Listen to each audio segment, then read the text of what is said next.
We must be told why. Because if appear, what is the role of EACC, Madam Speaker, so that if anybody is abusing, Madam Speaker, this issue of ensuring that they become old and that they are young and becoming, Madam Speaker, and I don't know why would young people or people within government offices want to benefit from something that they have not, Madam Speaker, Madam Speaker, they are not their age. Why would you want to take a 70-year-old 2,000 shillings, Madam Speaker? Why would you want to? And that 2,000 shillings means a lot to that person, Madam Speaker. Madam Speaker, rarely, I really want to say the committee has done its issue, but also the Ministry of Treasury must, Madam Speaker, I think it has been blamed.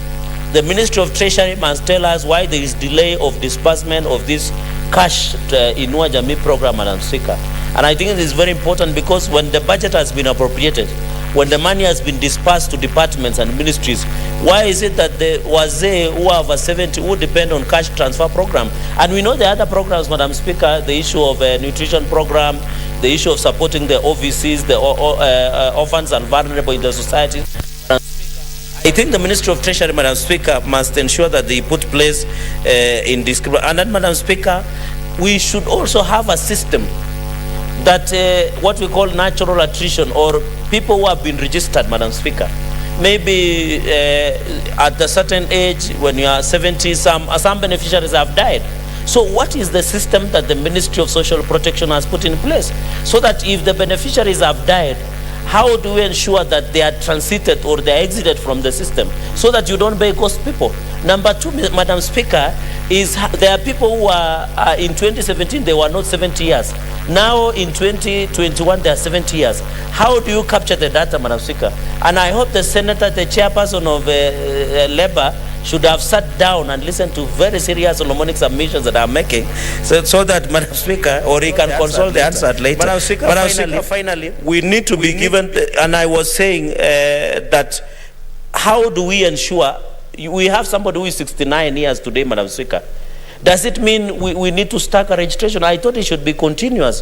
Why is it that it is easy to continuously register voters to vote, and you say there is a continuous, why then it is hard to register Kenyans who are attaining 70 years and they become vulnerable because they are sickly, they are old, and they need that small amount of money, Madam Speaker. And then finally, Madam Speaker, is agree on how we use a more efficient, apart from M-Pesa, Madam Speaker, even the M-Pesa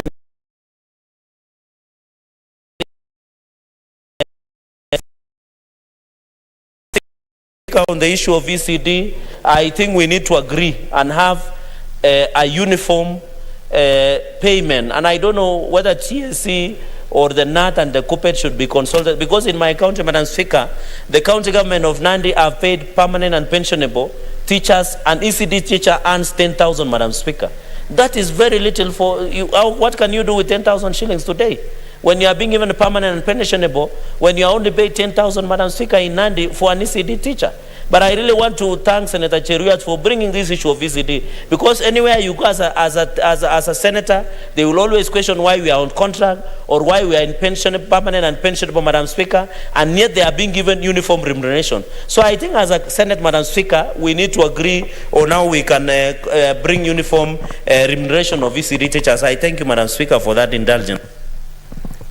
I will urge the next senators to take a maximum of 3 minutes, because I can see so many people want to contribute to this, and we only have 30 minutes for purposes of this comment. So, Senator Inima Gertrude Musuruve. Thank you, Honorable Speaker, for giving me this opportunity to add my thoughts to these two reports.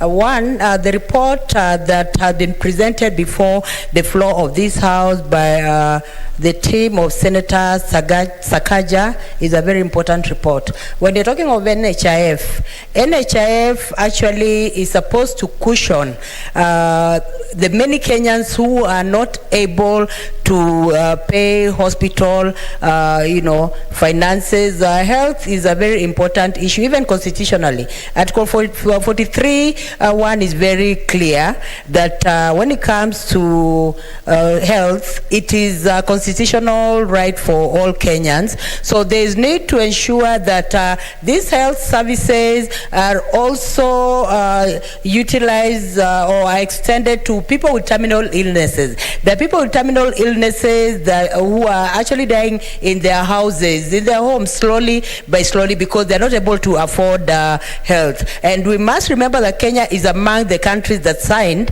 and ratified, the international law that infers that they will prioritize the health of everyone.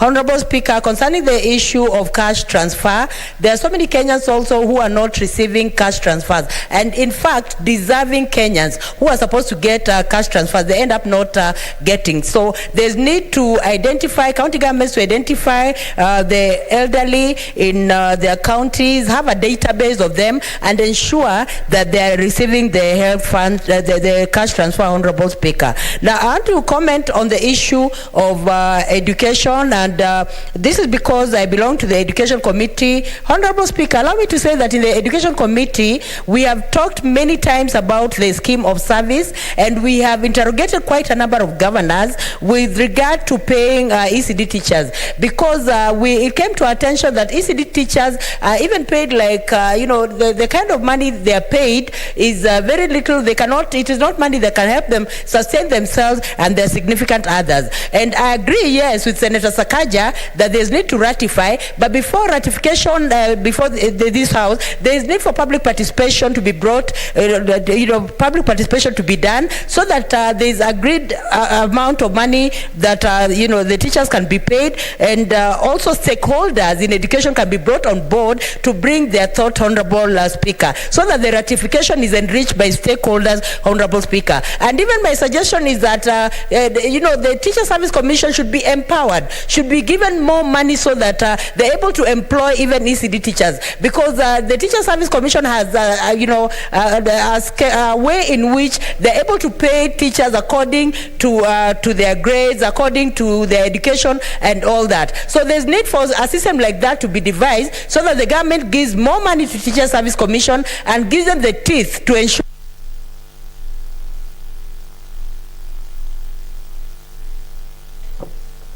One minute. Thank you, Honorable Speaker. Now, Honorable Speaker, my suggestion is that when it comes to education, it is a priority of this country that every child should be educated. So, and Honorable Speaker, when it comes to ECD, it is actually the cornerstone and the foundation of education. So if we have it wrong as a country, then it will be very difficult for us to bend a tree, to straighten a tree when it has already bent, Honorable Speaker. So my thinking is that, Honorable Speaker, that we can have co-shared functions with regard to ECD, so that the government supports the payment of teachers, sends money to the Teacher Service Commission, so that the Teacher Service Commission, apart from registering these teachers, can also pay just the way they pay other teachers, Honorable Speaker. Because I'm sure if they're paid by Teacher Service Commission, I highly doubt the Teacher Service Commission can pay 10,000 to teach ECD teachers. It is painful that some of them are paid 10,000, 8,000, and when you're talking of increment, there's a senator who have talked of increment. It could be maybe increment by 2,000. This is not deserving. This is demeaning the fraternity the profession of teaching, which should not be the case, Honorable Speaker. Thank you. Senator Cheriot Aaron. Thank you, Madam Speaker, for this chance. I want to laud the very good work done by this committee in handling these two petitions that were presented before them. One of particular interest to me, of course, is this issue of ECD teachers, which, as has been ably observed by the committee, is an issue that actually cuts across all the 47 counties in the Republic. And I agree with the recommendation of the committee that actually it's more of a failure on our part more than the county governments in ensuring that we can have a unified scheme of service for the entire 47 county governments, so that we don't have this disparity, as was described by the chair, Madam Speaker, where you have teachers in Nandi, Kericho, Bomet, which are three neighboring counties that share almost every other demographic. But when you look at the disparity in terms of pay for ECD teachers, it is at great variance, Madam Speaker. Therefore, while I agree with the committee that a notification needs to be sent to the COG, I don't know who their CEO is after the previous one. On many occasions, when we had such matters, I know she used to be quite diligent in ensuring that when Senate passes similar recommendations, in no time, committees will actually receive proposals from COG on what needs to be done. I believe this is work that the current leadership at COG can ensure that is proposed to us on what will, on average, will be a similar pace, sort of akin to what is done with teachers who are teaching in the rest of the lower level education that is unified across the country, Madam Speaker. That's a very important aspect, and it's something that the teachers in Kericho raised during the visit by this particular committee, Madam Speaker. Therefore, I agree with their proposal. As a senator of this county, I'll ensure and see to it that all the binding recommendations which the specific committee in charge of public service in Kericho actually promised in terms of remuneration and absorbing this number of teachers in the different phases that they outlined for us, we will ensure, Madam Speaker, that we take them to task. Finally, Madam Speaker, just by way of quick mention, is this program of Inua Jamii, a very noble social welfare support program, which unfortunately government has not been able to streamline. Of course, and the unfortunate thing, Madam Speaker, is that while we hear all these problems and issues that are rising at the head office, it is our sincere most hope that by use of ICT, government can actually leverage on it to ensure that all the elderly persons in our country are registered and they are actually captured on the program, so that these almost 120,000 that are 130,000 that have been left out begin to benefit, as such that you ensure that at the end of life, say for any 70-year-old and above, they immediately gotten out of the system, so that you have others join onto the program, especially with regards with the introduction of this new phase on NHIF. When you read the cost that is lacking, Madam Speaker, only 4.9 billion Kenya shillings is what. Your time is up. Senator Halake Abshiro.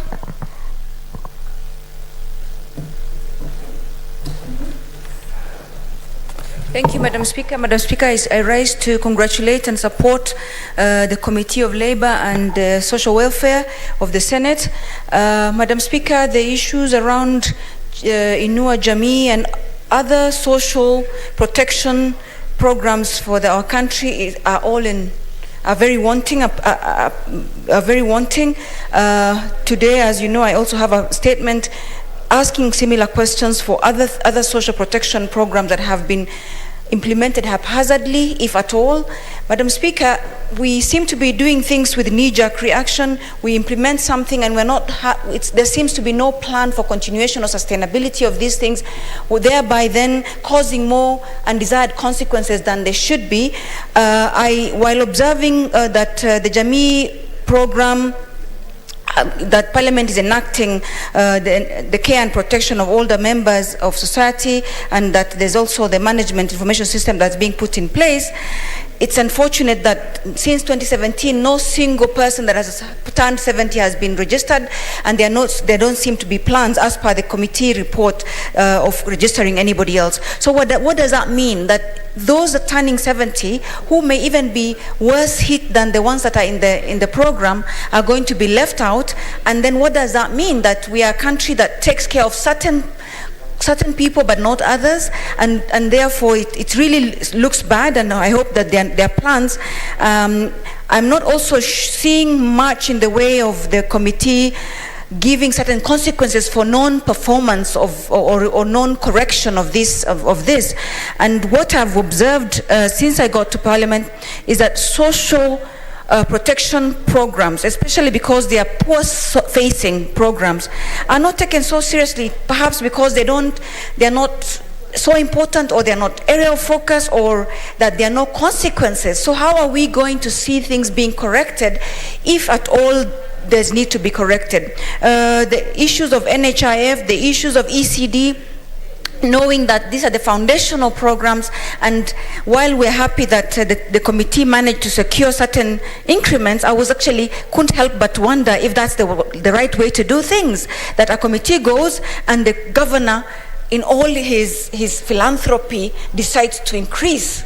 Is that the Kenya we want? Is that the non-systems, is that a good thing or a bad thing? While congratulating the committee, I was a bit saddened that this is how things are done in our counties, that we come before the governors and they are so almighty that they can just at the sitting just decide that, they can increase. Why did they not do this before?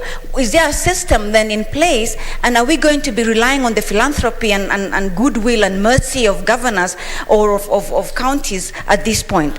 So I congratulate the team and for a job well done, but I don't see any consequence that has been put for anybody to change the way things are at the moment, and therefore as this House, we better think of making sure that our reports are not just, fluffy and just giving recommendations that will never see light of day. I support, Madam Speaker. Senator Mogeni Eric Okong. First, Madam Speaker, I want to join my colleagues in thanking Senator for Nairobi for a job well done. As always, Mr. Speaker.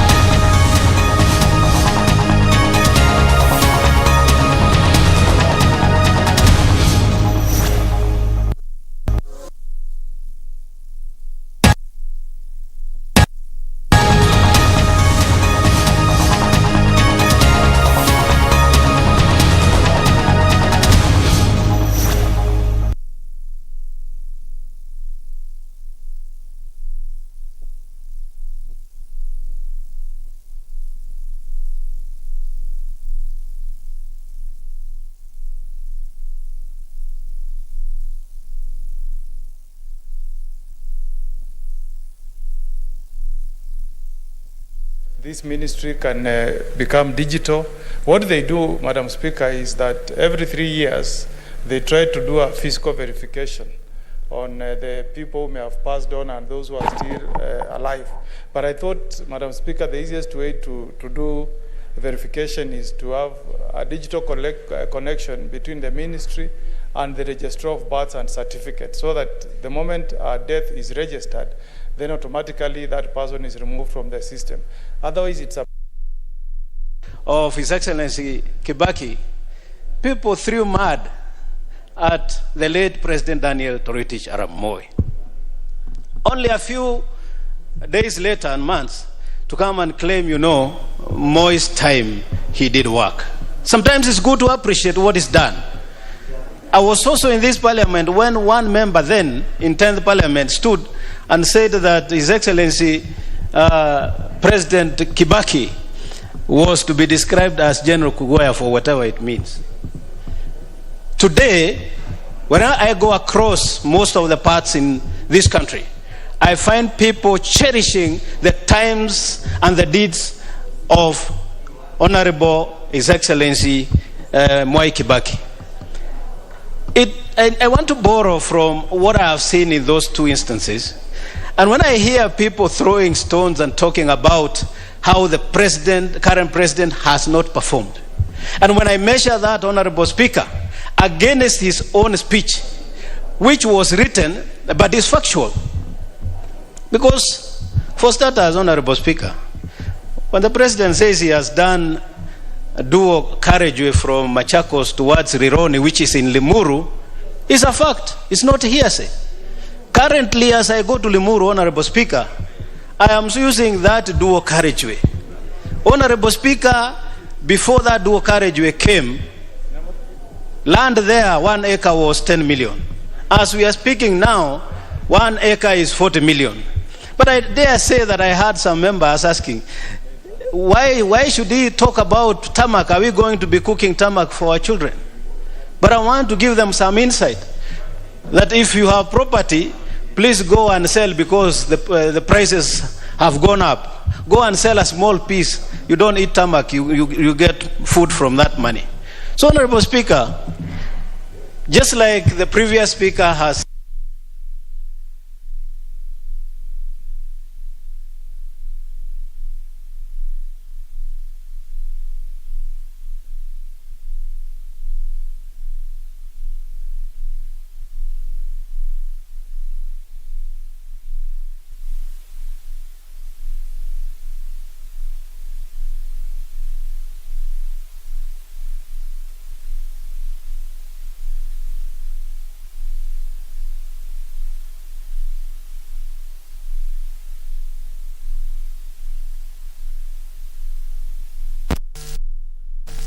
those graduates are either attached or taken or absorbed by government ministries. And this is one of the things that the youth are appreciating, that not only are they going to school, but there is one program which is properly crafted by the Jubilee government, led by none else but Uhuru Muigai Kenyatta, which has thought about the youth, and that they are doing that internship not only to walk to the places of work, not only to go and work, but also to get a stipend of 25,000 shillings so that they are able to take care of their welfare. And that is a program that has been appreciated.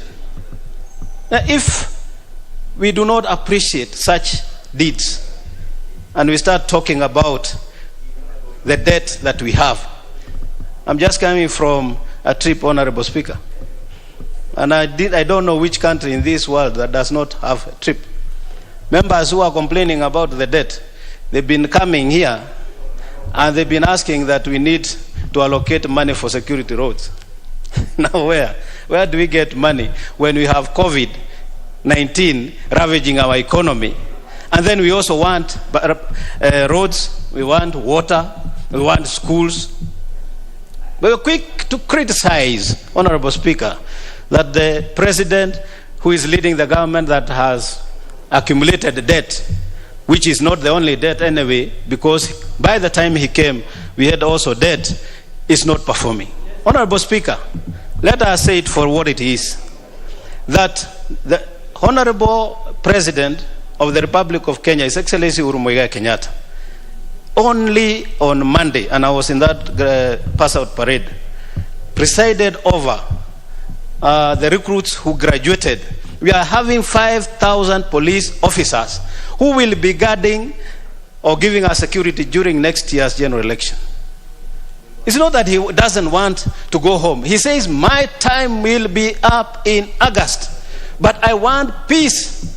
I want peace for those people who will be going for elections, and that is why I'm putting this in place.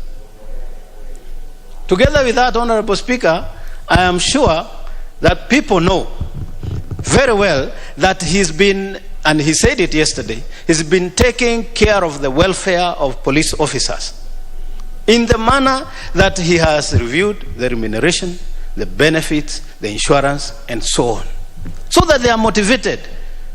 He has done hospitals. In fact, the other day with my committee, we went to Kanyonyo, and I want to thank him because when we petitioned, we got 240 million for completion of that hospital. Because those police officers who are guarding our boundaries, our borders, have always suffered casualties.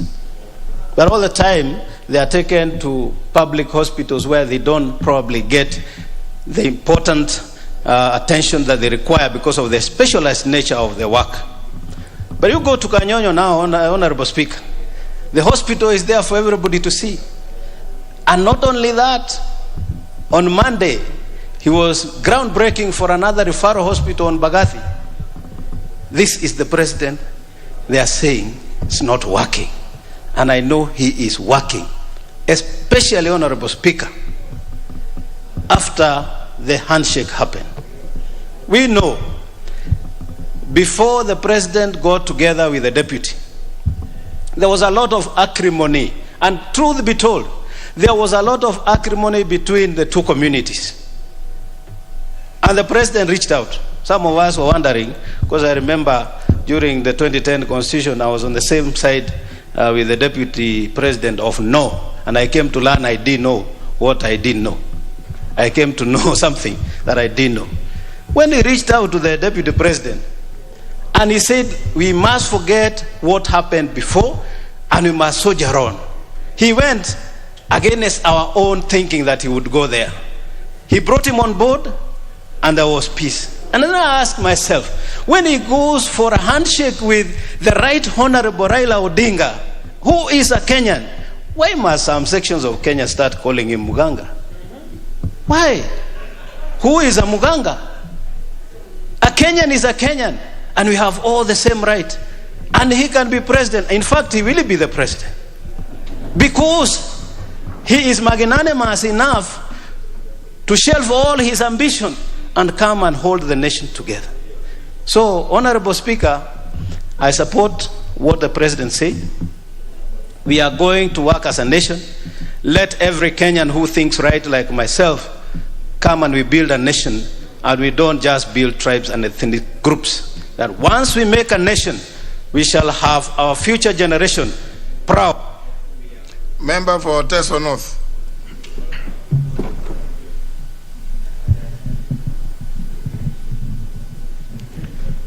Thank you very much, Honorable Speaker, for this chance. Honorable Speaker, I also want to take this opportunity to commend and thank His Excellency the President Uhuru Kenyatta for the speech and the State of Nation address he gave yesterday.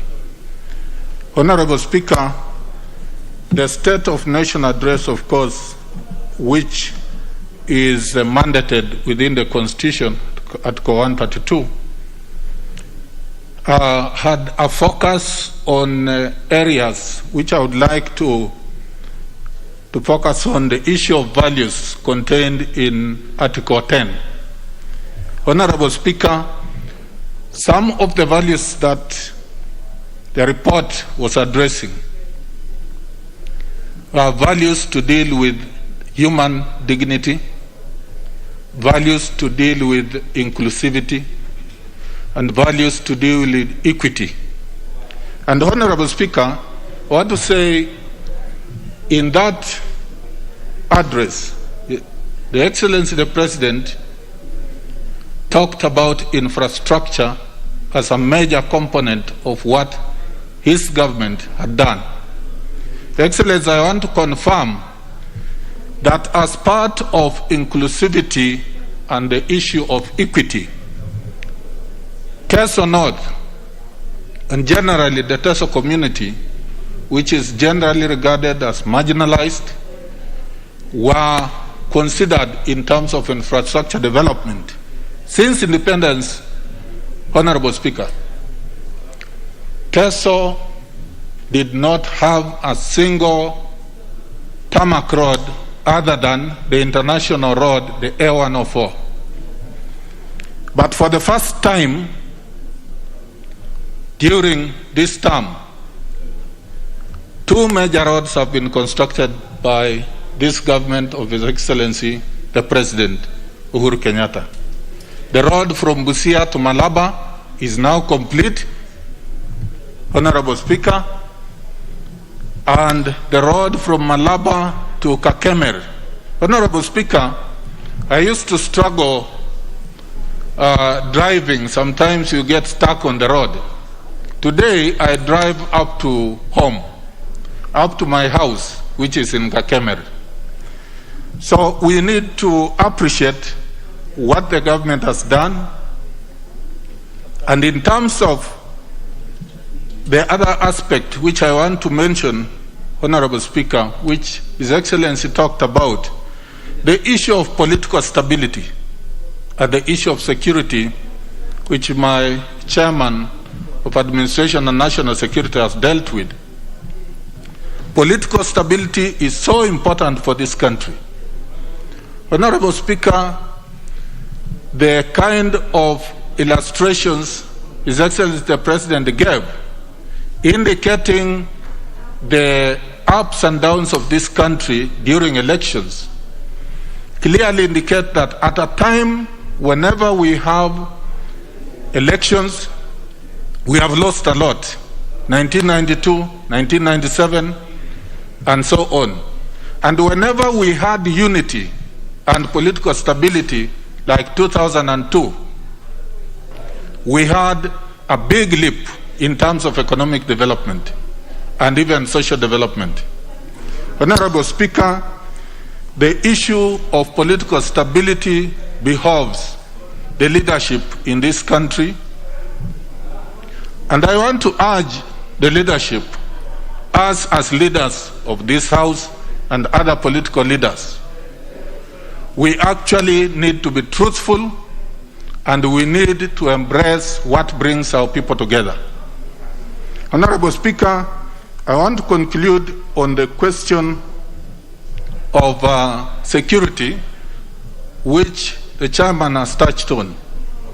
Honorable Speaker, for the first time, and His Excellency indicated, the country has gone beyond the UN standard of 1 to 450 police officers in terms of the standard required internationally.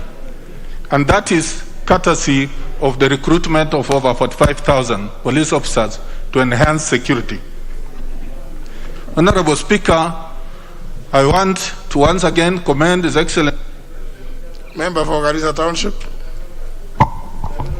Thank you, Mr. Speaker. Mr. Speaker, let me start by saying that the President came to this House yesterday in accordance with the Constitution, and more specifically Article 132, 1B. And this is the fruits of the 2010 Constitution. Mr. Speaker, as a former majority leader, there is absolutely no doubt that the government of President Uhuru Kenyatta, which I played a very key role, has many enormous achievements. Achievements in the infrastructure sector, achievement in the energy sector, achievement in terms of universal health care, and I mean the free maternity, achievement in making sure that for the first time, heavy investment were made since 2013 in our security sector. And that's why Kenya today is more safer than when President Uhuru Kenyatta took over. The investment in our intelligence, the investment in the equipment to our security forces, the investment in our military Kenya Defense Forces, and many, many others. Mr. Speaker, when President Uhuru Kibaki was leaving at the end of 2013, Kenya Revenue Authority was collecting 967 billion shilling. And when President Moi was leaving office, they were collecting annually 200 billion. And I'm sure 2020, Kenya Revenue Authority collected 1.7 trillion. So the achievement of this government and the footprints of this government are found in each and every village in Kenya, Mr. Speaker. Whether it is connectivity to electricity, whether it is water, that is not disputed, Mr. Speaker. But, Mr. Speaker, as a legislature, we must say what government has done and what government has not done. Mr. Speaker, just on the onset, to remind this House, when President Moi was leaving, the annual collection was 200 billion. The GDP at that time was 1 trillion. And the debt that President Moi left for us was at 620 billion. And that was 60% of the GDP. At that time, our population was 33.7 million. Mr. Speaker, when President Kibaki took over, KRA, and by the time he was leaving office, KRA has collected 963 billion. And that is 380% from where President Moi left. Our GDP by then was 6.3 trillion. And that was above, I think, 545% from where President Moi left at 620 billion. But he also left us with a debt of 1.8 trillion. But he reduced, that was 30% of our GDP. Today at 2020, President Uhuru Kenyatta and our administration raised the KRA annual collection to 1.7 trillion. that was 66% growth. Our GDP, Mr. Speaker, was at 2020 8.7 trillion, which is about 31.8%. But our debt, direct debt, was at 8.7, and indirect debt, which is the one that's given to parasitos, at 3.3 trillion. So today we are standing at 11.7 trillion. The achievement of President Uhuru Kenyatta and his legacy, it's not for even him to write it. I saw the newspaper saying, my legacy. The legacy of President Uhuru Kenyatta will be said by the people of Kenya. It will be written by historians. And Mr. Speaker, the issue of corruption, the issue of debt, the issue of extrajudicial killing and disappearance of Kenyans are issues that I hope the President didn't touch. But again, I ask myself, maybe the ones that he didn't read, the speech was too big. Maybe that is where those issues were. But I support, and the achievement of President Uhuru Kenyatta is the achievement of the Deputy President. They are together, and we will use it for the campaign of 2022. You can't deny us. We are one. So those of us, what is good for Uhuru is good for William Ruto. So if you are from the handshake, you better look for your track record. Member for Rangwe.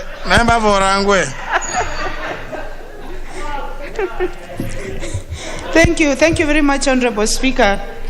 Interesting times, interesting happenings, interesting hearings, that they are going to use it for 2022.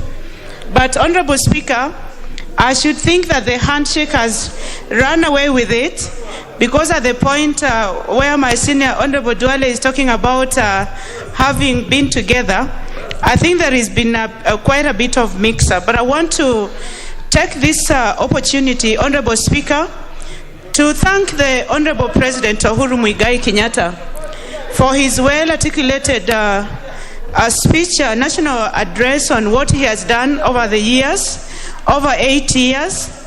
And before I make contributions on what transpired yesterday, I want to take this specific chance, Honorable Speaker, to thank Honorable Uhuru Muigai Kenyatta as the President of the Republic of Kenya for the level of composure that he has shown as a President. Honorable Uhuru Muigai Kenyatta, Honorable Speaker, is one President who has taken in so much. I should think that for the level of the things that we have seen in this country in the past, especially the last 4 years, where he does things and everyone wants to say that he's not done them. He works so hard and people want to just criticize what he's doing. But he's taken up his composure just to continue working. And he has worked, and he laid it bare yesterday on the floor of this House, Honorable Speaker. And among other things, what he was talking about, Honorable Speaker, are things which can be seen. I didn't hear anybody negate when he says that he has done this, and people would say that he has not done them. When Honorable Uhuru Muigai Kenyatta, who is the fourth President of the Republic of Kenya, retires from his presidency, at least for heaven's sake, Kenyans will know, they will touch, they will have seen what an expressway is. Yes, we are catching up with the standards of Dubai, Honorable Speaker. So if there is only one single thing, other than affordable health care, other than improved food security, other than improved education in this country, I am looking for that particular specific day when it's going to take exactly 20 minutes to cover more than 40 kilometers in Nairobi. And when we improve infrastructure, Honorable Speaker, I think we go quite a bit. So when a man does a good job, he expresses what he has done with a lot of ease. Even the way he was delivering his speech yesterday, I've never seen a very happy and a calm president. I've never seen Honorable Uhuru Muigai Kenyatta in his warmest condition. He was very relaxed, Honorable Speaker, because he knows he's done a good job. In the backdrop of distraction, in the backdrop of noise, in the backdrop of he's not working, but he delivered his speech saying, this is what I have done in 10 years. And he was able to talk about what he has done to reform our security sector. Which is this country that can stay without improved security? He's talking about the welfare of our security organs. He was talking about what he has done in improving their life condition. And I want to make a special appeal to His Excellency, the Honorable President Uhuru Muigai Kenyatta, that Rangwe Sub-County does not have any police vehicles. Honorable Muigai Kenyatta, please, when you talk about infrastructure or improving the working conditions for police, my OCPD does not have a vehicle, my OCS does not have a vehicle, my DC does not have a vehicle. Please, the President, please kindly intervene on this matter. You did well, you've done well, we will support you. The handshake is there, it is there to live. My boss said we support you, and the word of Raila Amolo Odinga is law. When he says we follow. When you still want our support, Honorable President, we will give it to you. Take it up from there. Member for Samburu. Asante sana Mheshimiwa Spika kunipatia nafasi hii niungane na wenzangu kumshukuru rais wetu Uhuru Muigai Kenyatta kwa kazi ile amefanyia Kenya. Mheshimiwa Spika, kwa ukweli rais amemtaja area zote katika nchi hii ile amefanyia kazi. Mheshimiwa Spika, kila Mkenya ashaona kile Mheshimiwa rais amefanya. Amefanya mengi katika Kenya hii akati yake. Na ni mzuri pia tujue kama Wakenya, akati alichukua president, alipata pia akiwa ngumu zaidi. Kwa sababu aliingia president akiwa ako heki, aliingia president akiwa security ilikuwa mbaya. Kwa hivyo miaka zile amefanyia kazi ni miaka 4 peke yake. Miaka 4 ile amefanyia kazi, kila Mkenya ashaona hali ya president amefanya. Mheshimiwa Spika, sisi wengine kama kaunti ya Samburu, miaka 50 sisi tulikuwa tukiteremka kuja Kenya, unasema nimefika Kenya. Hatukuona chochote wenzetu walikuwa wameona. Tumeona akati ya rais wetu Uhuru Muigai Kenyatta. Tumeona stima ile hajawahi kuonekana. Tumeona lami ile hajawahi kuonekana miaka 50. Tumeona title ile hatujawahi kuona miaka 50. Mheshimiwa Spika, Kenya imeona tofauti kama akati President Uhuru ako usukani. Mheshimiwa Spika, tunajua ametaja idara zote kama idara ya security, polisi, ametaja mahospitali, maofisas wetu wa Kenya wapate mahospitali kila pahali bila alitaja. Mheshimiwa Spika, sisi ndio tunaonanga ofisas wa serikali, mapolisi, majeshi wakiwa wanaumia akati area sapita, akati wanapata idara, akati wanakufa, hakuna hospitali karibu ile anaweza pelekwa. Kwa hivyo hiyo kitu yote Mheshimiwa Spika imegusa sisi roho kuona President Uhuru akati anaretire. Unajua ukiretire, huwezi kuretire kama umeenda kufa. Anaretire na baada ataangalia Kenya na macho mawili. Kwa sababu bado miaka yake ni kidogo sana, atakuwa akiangalia. Na pia atakuwa akiona kama Kenya imeenda vibaya, atarudisha pamoja. Mambo zingine Mheshimiwa Spika tumeonea. Mambo ya NHIF Mheshimiwa Spika. Mimi ni moja nimetembea kaunti 47 kwa mambo ya NHIF kutafuta mambo umoja wa Kenya ile alitutuma tutafute Mheshimiwa Spika. Na Mheshimiwa Spika, Wakenya waliongea na Wakenya wakasema maoni yao kile inaweza kuwekwa kwa sheria ile ipate kulinda Wakenya. Sio yeye alikuwa anatafuta kukataa kurudi ama yeye anataka kupandisha katiba. Wakenya ndio walikuwa wanataka mabadiliko na zile inahusu hawa. Mheshimiwa Spika, na Mheshimiwa Spika, mimi ningependa pia kusema mambo ya BBI bado tunahitaji irudi kwa sababu ni ya Wakenya, sio ya mtu binafsi. Wakenya ndio walikuwa wametoa maoni yao, na pia tunashukuru Aira Omolo Odinga kwa sababu kama sio handshake yake Mheshimiwa Spika hatungefika hapa sahi. Kila mtu anajua, lakini ikiwa upeani usemi asanti, Mungu naye atapatia mtu asanti kile amefanyia wengine. Na tunasema Mungu alinde President Uhuru na aendelee na hiyo roho na ashikilie Kenya, hata kama ataenda retire, aendi kufa, atarudi tu. Na mimi nataka kuambia kama ilikuwa katiba ingepandilisha, tungesema arudi miaka ingine 5, Kenya ingeenda mbele.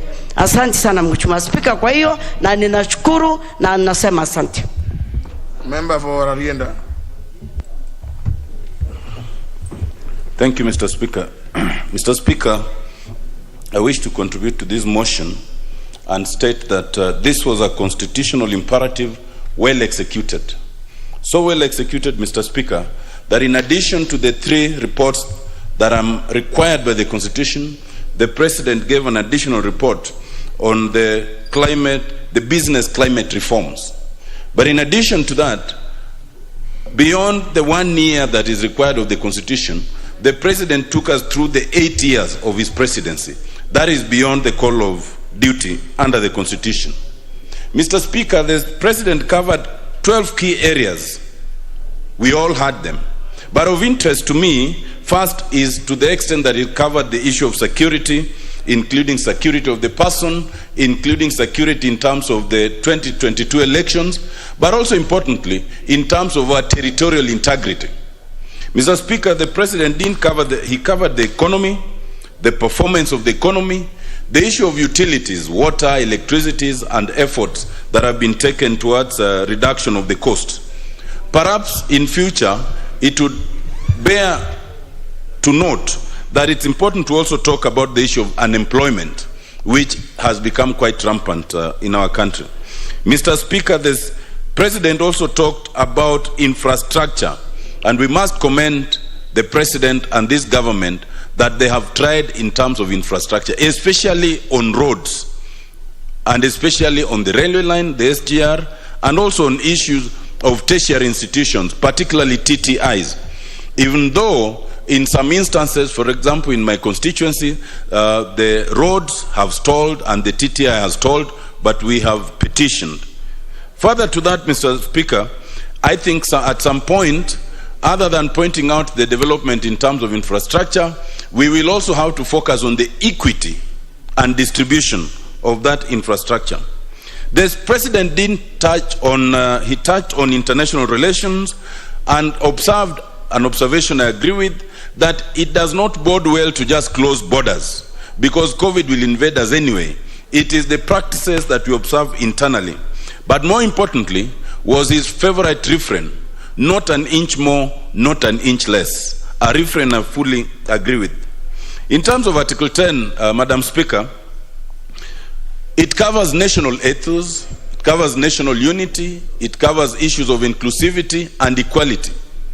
So those who fault the President for having talked about what could have been gained in the BBI document are forgetting that the Constitution requires the President to talk about the national values in Article 10. You cannot talk about the national values in Article 10 if you will not talk about sharing of power, if you will not talk about equality, if you will not talk about participation of the people. It was therefore a constitutional imperative that the President talks about these things. Whether you agree or not is a different matter. For my part, I agree with the fact that he spoke about them and with the manner in which he spoke about them. It should be remembered that when the President talks of a lost opportunity, it is not a lost opportunity for the President or for those who support him. It is a lost opportunity for all of us in this country. And therefore, when the President says that the good ideas in BBI will be back, that is merely a prophecy. but it's a prophecy that must come to pass in two respects. One, although the Court of Appeal pronounced itself, the Court of Appeal did not pronounce itself on the substantive proposals in the BBI document. The Court of Appeal pronounced itself and focused on certain procedural issues. Those procedural issues can be addressed at any time. In any event, we cannot suppose that the Supreme Court, before whom the matter now lies, will agree with the Court of Appeal. The Supreme Court may as well set aside all the observations and orders of the Court of Appeal. Secondly, the pronouncement of the Court of Appeal cannot be a death knell to the ideas in the BBI. Ideas cannot die. Those ideas, in any event, whether we resurrect them before the next election or after the next elections, will come to pass. Lastly, Madam Speaker, as I wind up, I think that the speech was good, but it was a bit too long. Those who write the President's speech should make it a little shorter or have an abridged version and the long version. Thank you, Madam Speaker. Very well, and thank you, the member for Orienda. Allow me give now the floor, as per the request list, to the member for Sako, the Honorable Russell Halley. The Honorable Russell. Thank you very much, Madam Speaker. Madam Speaker, I want to congratulate the President for his address to the nation yesterday. In line with Constitution, Article 132. From the onset, I want to recognize what I would consider to be positive, effective, and things that were achieved during his presidency, particularly in the area of electrification and connectivity. From my own experience as a legislator representing the constituency of Saku, we have many villages that today have electricity that hitherto were actually in the dark. Madam Speaker, the other area is on international obligation. I really want to congratulate the President for the ascendancy of Kenya to be a non-permanent member of United Nations Security Council. It was a watermark achievement that we are able to sit at the international level with big powers and make important decisions that affect the whole world. Madam Speaker, the engagement of KDF to take part in nation building, when you look at KMC, NMS, Kenya Railways, these are very significant achievements that we have gotten as a country by engaging KDF positively. And I think going forward, it is important for this country to understand the military is about discipline, it is about honor, and it is about patriotism. And this is what our men and women in uniform and the top brass within that institution have demonstrated. Going forward, what I advise His Excellency the President and the President who will come after him, who I strongly believe will be the hustlers, is to make sure that the top leadership of Kenya must attend a short course at the National Defense College to clearly understand what are the issues about Kenya. How are they, why is the military performing so well, and why is it the best institution in this country? Madam Speaker, there are areas that I really anticipated the President to talk about, particularly in the area of security. As one person who is representing a constituency that has had significant insecurity problems, particularly in terms of deployment of enough boots on the ground, enough officers to look around and combat bandits, to recover people's properties, to be able to pursue killers, then I think on this end, we as the people of Marsabit, and in particular Saku constituency, we expected a lot from the President to this end. As far as the Office of the President and Interior is concerned, I don't wholly blame the President. I blame that office. And the person who is occupying that office should not sleep on the job, because Kenya is at peace when all parts of this country are safe. Finally, Honorable Speaker, it is about farming and drought. We expected the President to talk about it, because on issues like offtake and others, nothing appears to be happening. On BBI, Unity of the Republic and Handshake, I think the jury is still out on this. With those remarks, I just beg to support. Very well. The member for Kwanza constituency, the representative of the people of Kwanza constituency, you have the floor. Honorable Wanyonyi Kevin. Thank you very much, Madam Speaker. I want to take this opportunity to thank His Excellency, the President, for all that he mentioned. Of course, it was not 100%. We are just reviewing, but I think he did what he could. I want to agree with my brother here, Molo, that the speech was a bit too long. I think he may have left out some things that were important or issues that Kenyans wanted to see. But that in all, I want to say that he has done well. I want particularly to talk about the mention of BBI. I signed for that BBI. And I think it's only fair that the Kenyans are given a chance to look at it again, review where we went wrong, review cases which actually were good, because we said in that one, and he said it yesterday, that the winner take it all is an issue, because once you become the president, you do what you want. We want to spread out the power so that it can be able to have inclusivity in the leadership of this country. And therefore, I quite agree with him that they should be able to do something about it. And please, when it comes to this House, we will be there to support the review of the BBI. Secondly, Madam Speaker, he didn't talk so much about maize. The mainstay of the economy, mainstay of the food in this country is maize. I come from Trans Nzoia, and I keenly waited. There was nothing mentioned of the maize. There's a mention of tea. Of course, we have done very well, and coffee. But maize, which is a mainstay food in this country, was not mentioned. The farmers are so discouraged out there. Farmers are now not very keen.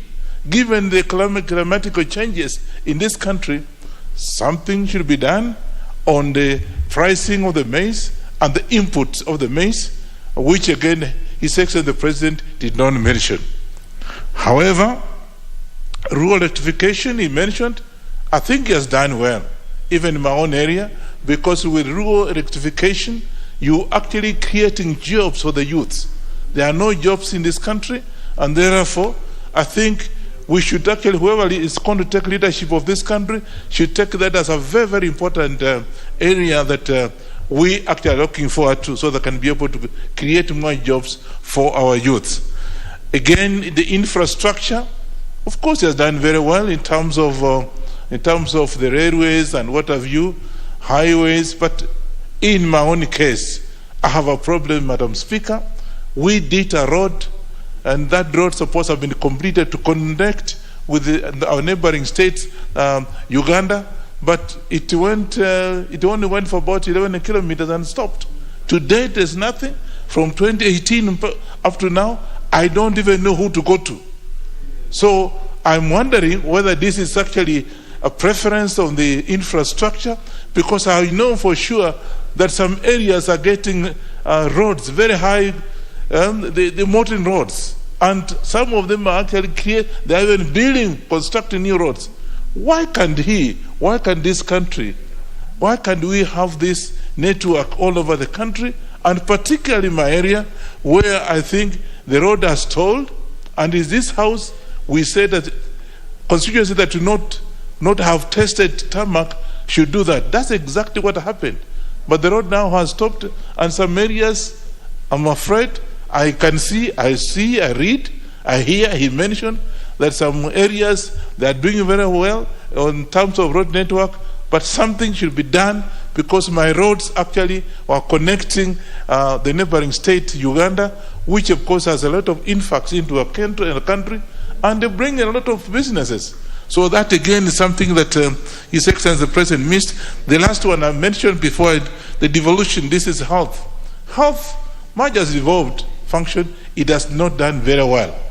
We have cases where much as we have new machines that he mentioned, but go to any county hospital, there are no trucks. I think even workers are going on strike. Something should be done. Health should come back to the central government. With those few remarks, I want to say thank you, Your Excellency. You had a very good speech, but let's take the member representing the people of Central Imenti, the Honorable Kirima Gushine. Member for Central Imenti, I have been informed that is consulting. Then we have the member for Daya, the Honorable Mugambi Gichuki. The member for Daya Constituency, the Honorable Mugambi Gichuki. You have the floor. Thank you so much, Madam Speaker, for that opportunity. Madam Speaker, I want to congratulate the President for performing this great duty and obligation, constitutional obligation, with distinction. The State of the Nation address was delivered with precision. It was well detailed, and it did reflect nationalism and patriotism, Madam Speaker. Madam Speaker, it's true, the President has done a lot for this country. He's been committed to ensuring that this nation moves forward in all aspects, economically, politically, and socially.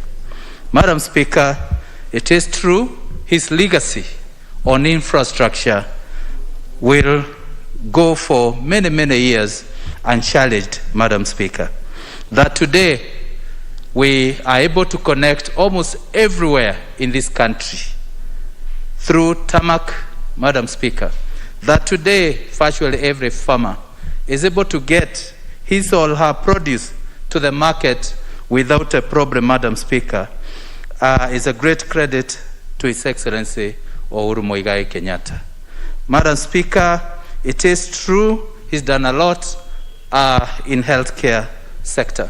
And I want to say thank you on behalf of Othaya people, where the President has given us a level 6 hospital, Madam Speaker, and which he did mention yesterday. We know we've made a great milestone in healthcare, Madam Speaker. The number of hospitals the President has constructed actually is almost double than what we had since independence, Madam Speaker.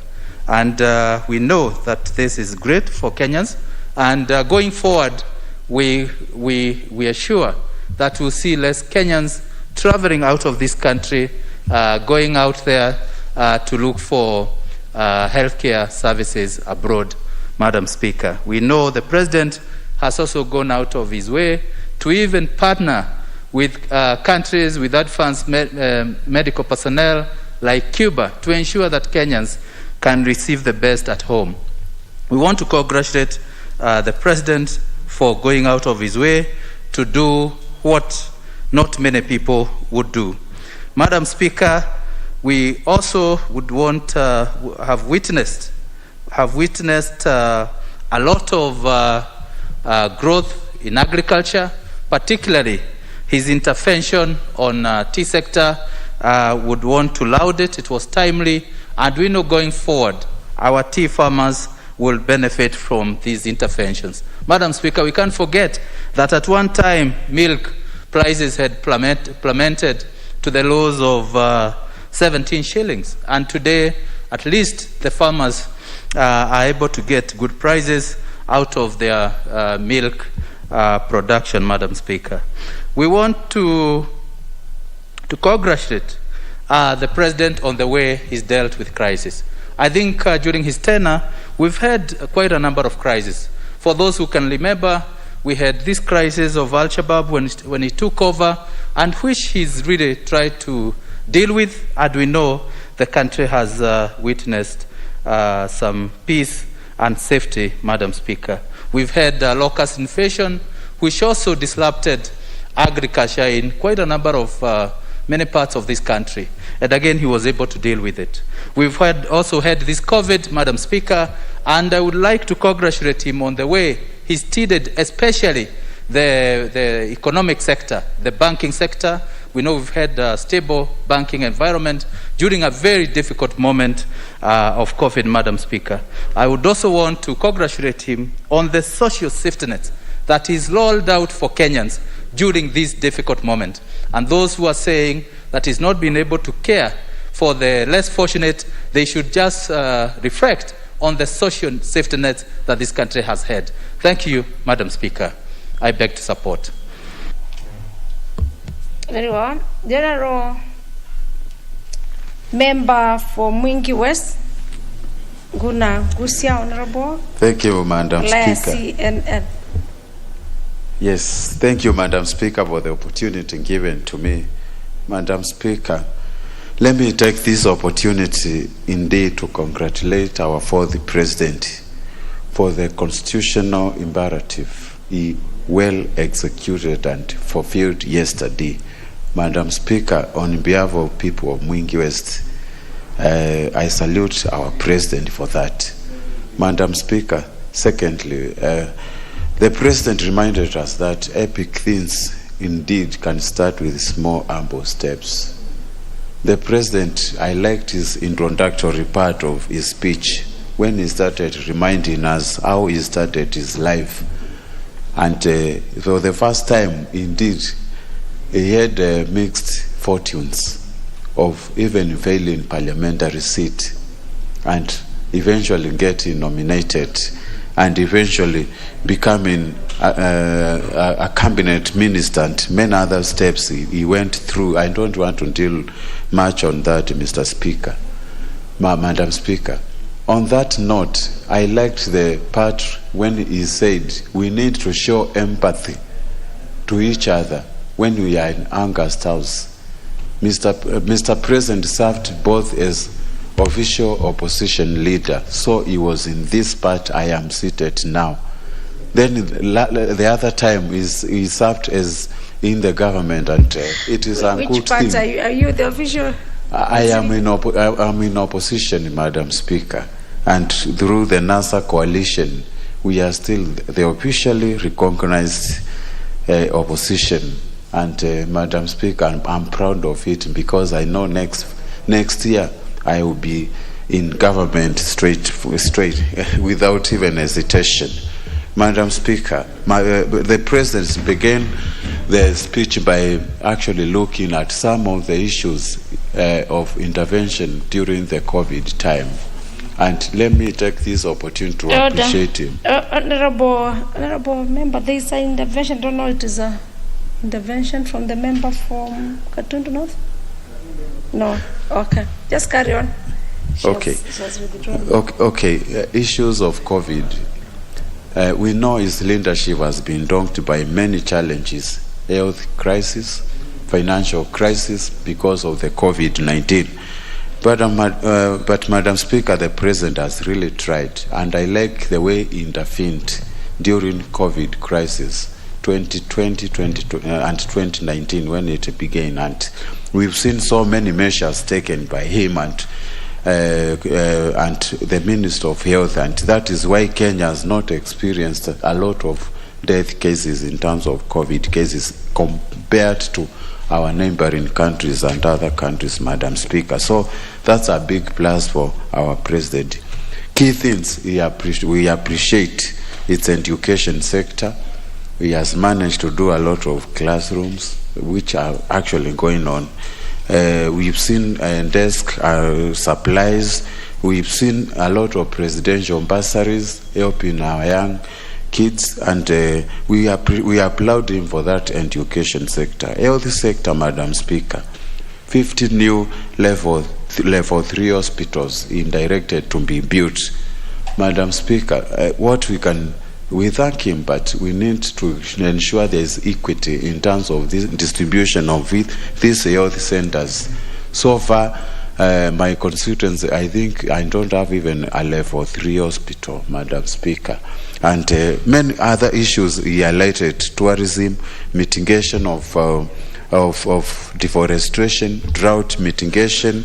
He has done a lot in terms of water, ponds, earthy dams, infrastructure. 10,000 kilometers of road. It's not a joke, Madam. But Madam Speaker, before I conclude this, I would like to remind the President, his Lenkas in Ukambani, the road from Kibwezi, Kitui, Migwani, Bondoni Road. It is on the verge of stalling, Madam Speaker. So we need President to intervene that, so that it can be completed before his end of his term. Madam Speaker, I liked the issue of electrification. Although we need to revise these facts. The President did state that 90% of our schools are connected with national grid, but I want to disagree on that. I think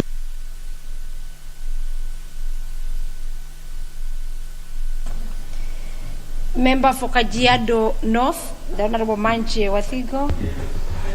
Thank you, Madam Speaker, for giving me this chance to at least also say something on the presidential report on national values, international obligation, and national security.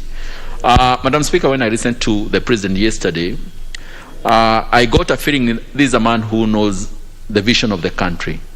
And actually a good CEO is somebody who knows where the entity is and where it is going. So I think, according to me, he has a clear vision of this particular country.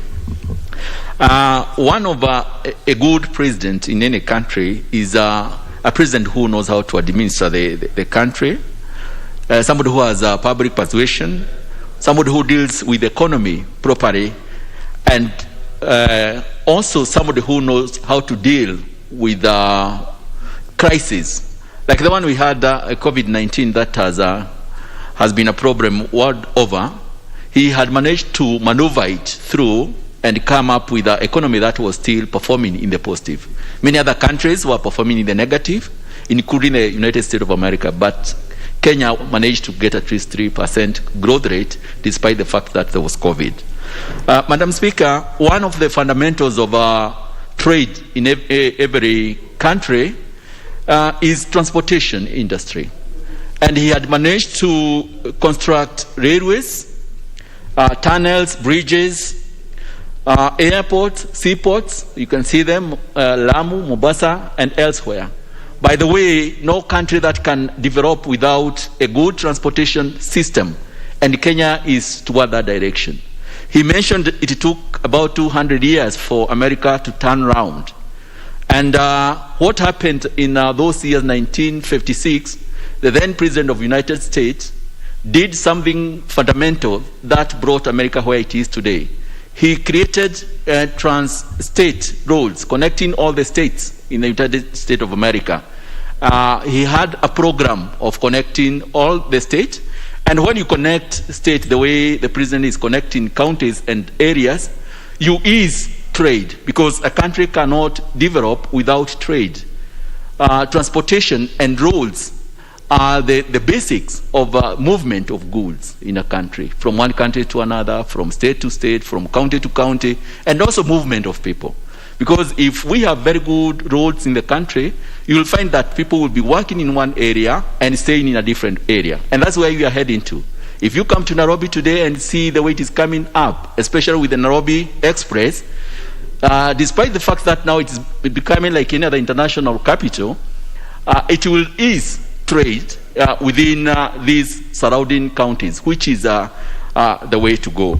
So I think he's a man who is in the right direction. And also making sure that Kenyans are properly educated. I think he gives about 25% of the budget to education. Because you see, an educated country is as good as when you educate people and empower them, they can easily go to the other level.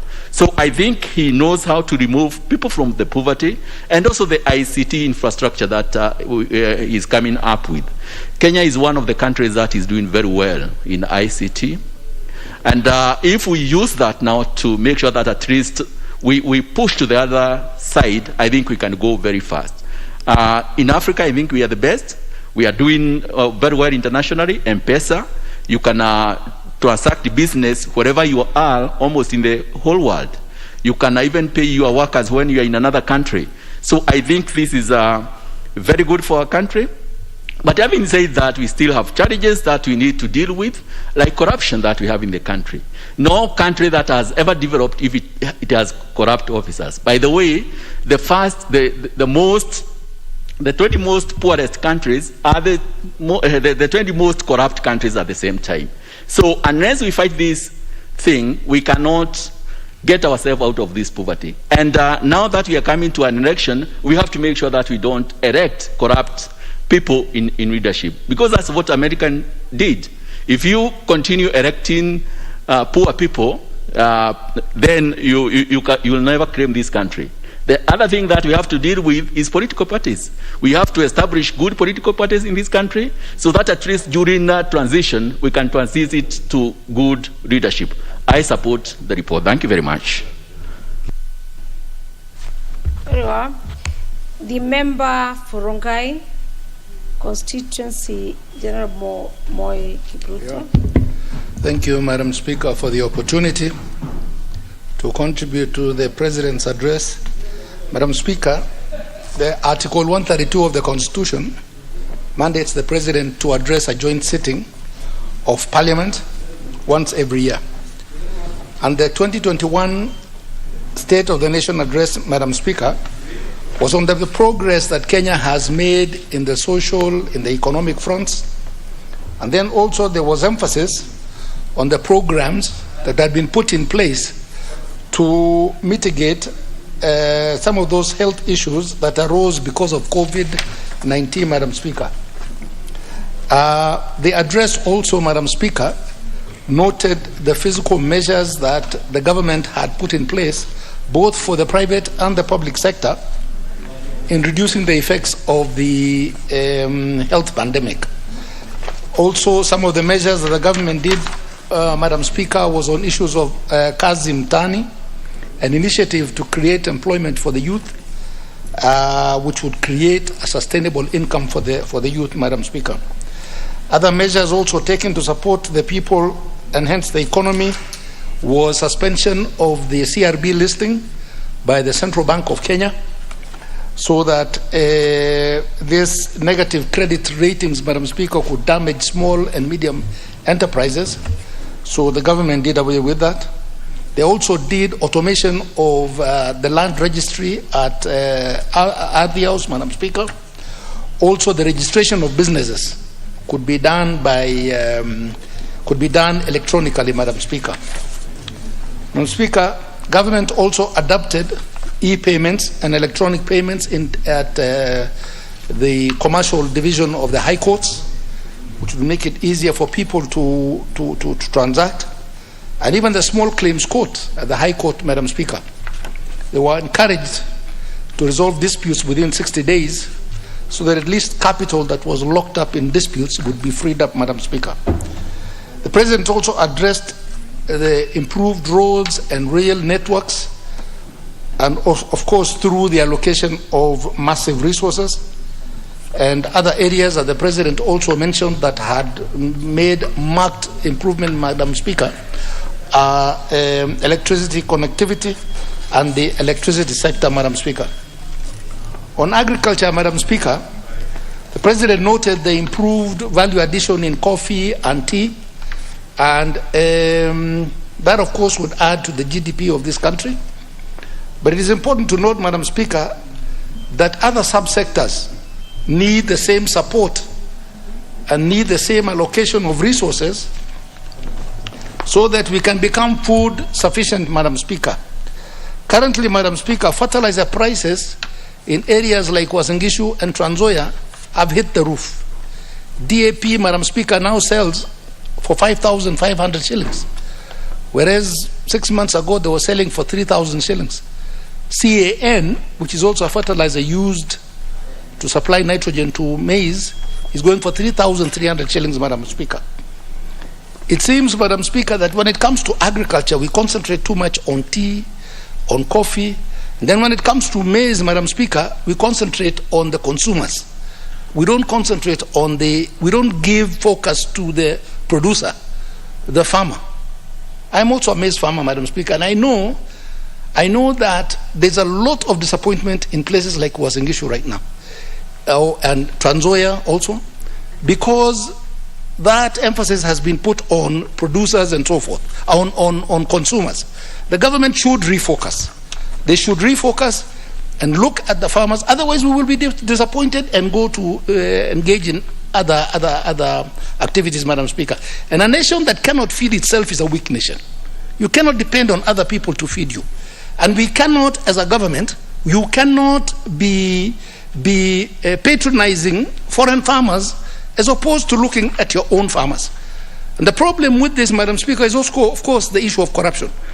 Because we are approaching the election cycle, there are issues of importation of maize, and this is to the detriment of our farmers. So I would urge the government to refocus on our farmers and give them the necessary allocation to produce food, Madam Speaker. Thank you very much for the opportunity. Honorable Member for Kabondo Kaspul Constituency, Honorable Bara Akinyi. Honorable. Thank you very much, Madam Speaker, and I too appreciate the opportunity to contribute on the President's speech. First and foremost, I join my colleagues in appreciating what he has done over the last 8 to 10 years, close to 10 years. Madam Speaker, what struck me most was his humility and the manner in which he presented himself before us here. Madam Speaker, it is something that we need to emulate as leaders about him. He was able to admit challenges that he has gone through as a president of this country. Madam Speaker, I was touched when he touched on issues of corruption and what he did to try and curb some of the problems that were there. And he did mention bringing in the army, to the KDF, to come in and manage some of these institutions, and the turnaround that came about after this. Very few leaders would admit that publicly, that yes, I had a problem and I was losing this much, and when I did put in certain measures, I was able to reap almost tenfold. I did really appreciate that. Madam Speaker, on issues of his achievements, infrastructure, I don't have to repeat what my colleagues have already said, but we have seen it all. Roads, rail, that we never imagined as a country that we would see in our lifetime. And this was made possible by him. On the health care, Madam Speaker, what he was able to do with the health care, particularly when we had the challenges and the crisis of COVID-19. The amount of money that was pumped into our counties so that they could improve on their health care. We know that, yes, he did say 300 beds for every county, and we know that there are many counties got the money but didn't do anything. But at least he can say that, yes, this is what I did, and I was able to save my countrymen and women during the crisis. Madam Speaker, on issues of education, even as recent as last month, he was able to pump in 8 billion for the expansion of classrooms in secondary schools to to mitigate against the 100% transition in secondary school. There are so many, Madam Speaker, that he has been able to do. But because of the noise that was going on in this country, there was so much noise in this country that we were not able to appreciate what he has done. And him standing there and telling us what he has done is a reminder to us here that what have we done ourselves? What will our constituents say is our scorecard? Even as we sit here and say that, yes, this about the president, what about ourselves? Because in our own right, in our own constituencies, our constituents will also judge us on what we've been able to do. So I wanted to appreciate again. Thank you so much, Mr. President. The challenges are there. Each one of us do face those challenges. But I was happy when I heard you talk about the regrets on the BBI, on what you felt Kenyans would have gained out of BBI. And this is out of the handshake, out of deep conversation with your partner, Raila Amolo Odinga. Allocation of resources to the counties, we lost that. Gender parity, we lost that. On issues of, he actually mentioned 3 of them. Expansion of the presidency, we lost that so that people are not fighting for resources when everybody can see their person there. We lost that, but at least he gave us hope that all was not lost. Thank you very much. I support again. Thank you. Well, that was a member for Kaspul Kabondo, Raivu Obara. The member who has the floor is a member for Kisauni constituency, Terobo Bogo Mensa. Thank you, Madam Speaker, for giving me this opportunity to add my voice on this important motion about the state of the address of the President yesterday. And first and foremost, Madam Speaker, on behalf of the great people of Kisauni, I wish to salute His Excellency the President for exercising his constitutional imperative under Article 132D of the 2010 Constitution. Madam Speaker, there are many things that we can talk about the President, his achievements, and of course, we have to be realistic to what has been done, and we have to give credit where it is due. The President has achieved a lot in his tenure since he became President in 2013. But nevertheless, we understand the challenges that he's been through from the time he took over in 2013 as the President of this country. He had the Hague issues, the issues of corruption, the issues of outcome of elections. But one thing that I will always remember this President is what he did when he extended his hand to shake his hand with the Right Honorable the former Prime Minister, Raila Amolo Odinga. And that brought a lot of stability in this country, Madam Speaker, and we cannot shy away from saying that, because that was a big achievement that not many people can be able to do because of ego. But the President and the Right Honorable, they did put their egos aside and put the country ahead. And they exercised and demonstrated to us that that is how true patriots are supposed to behave. Put the country first, then your egos comes later. So, Madam Speaker, as a member of Parliament for Kisauni, I have a lot that I can say about the President. Of course, the issue of equity is key. There are many complaints from many parts of the country that, yes, good things are happening, but they do not trickle to each and every village of this country. But nevertheless, we have to appreciate what he has done for the bigger country, because at the end of the day, we have to look at the country as a whole. In terms of infrastructure, in terms of roads, Madam Speaker, there's a lot that we can say. And of course, the President has raised the bar in terms of development. And whoever will come in as the 50th President of this country, he will have a lot to do to outdo the good record that has been achieved by His Excellency the President Uhuru Kenyatta. If you look at the roads, Madam Speaker, we can talk about the railway from Mombasa to Nairobi, from Nairobi to Naivasha. It has really opened up this country. If you look at the tarmacking of the roads in this country, Madam Speaker, what has been done in 123 years as per the detailed report that was shared by the President yesterday of 11,000 kilometers of tarmac road, he was able to achieve 10,000 plus in 10 years. That is a record, Madam Speaker, that I'm sure maybe whoever will come in, he will have to work extra hard to break that record. Madam Speaker, I'm also a beneficiary of these road development in my own constituency. We had a road that had stalled in 23 years, a road that connects Kisauni and Mwakirunge towards Kaloleni. It's called the Mwisho wa Lami.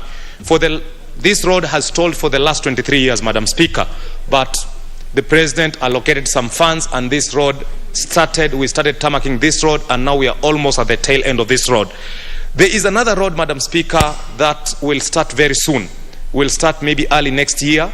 It's a 34-kilometer road. We allocated 1.6 billion, and we are tarmacking that road from Bamburi all the way to Mwakirunge, all the way to Kaloleni. This is an area that has never seen tarmac for the last 123 years, Madam Speaker.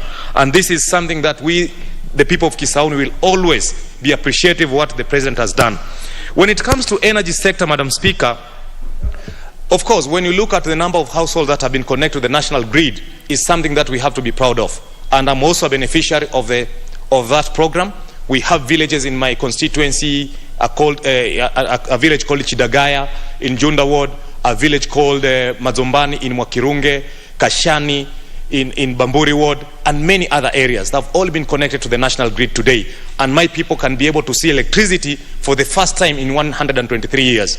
Madam Speaker, the downsides of all of this is on the cost of fuel. There has been hue and cry. And yesterday the President said we have invested heavily on the KOT jetty, which can be able to accommodate 4 vessels at a time. But that is not the solution of the demurrage issue. The demurrage issue can only be sorted out if we expand and increase our storage capacity. And the evacuation...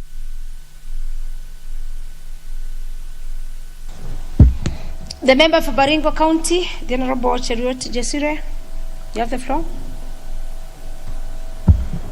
Thank you so much, Madam Speaker, for this opportunity.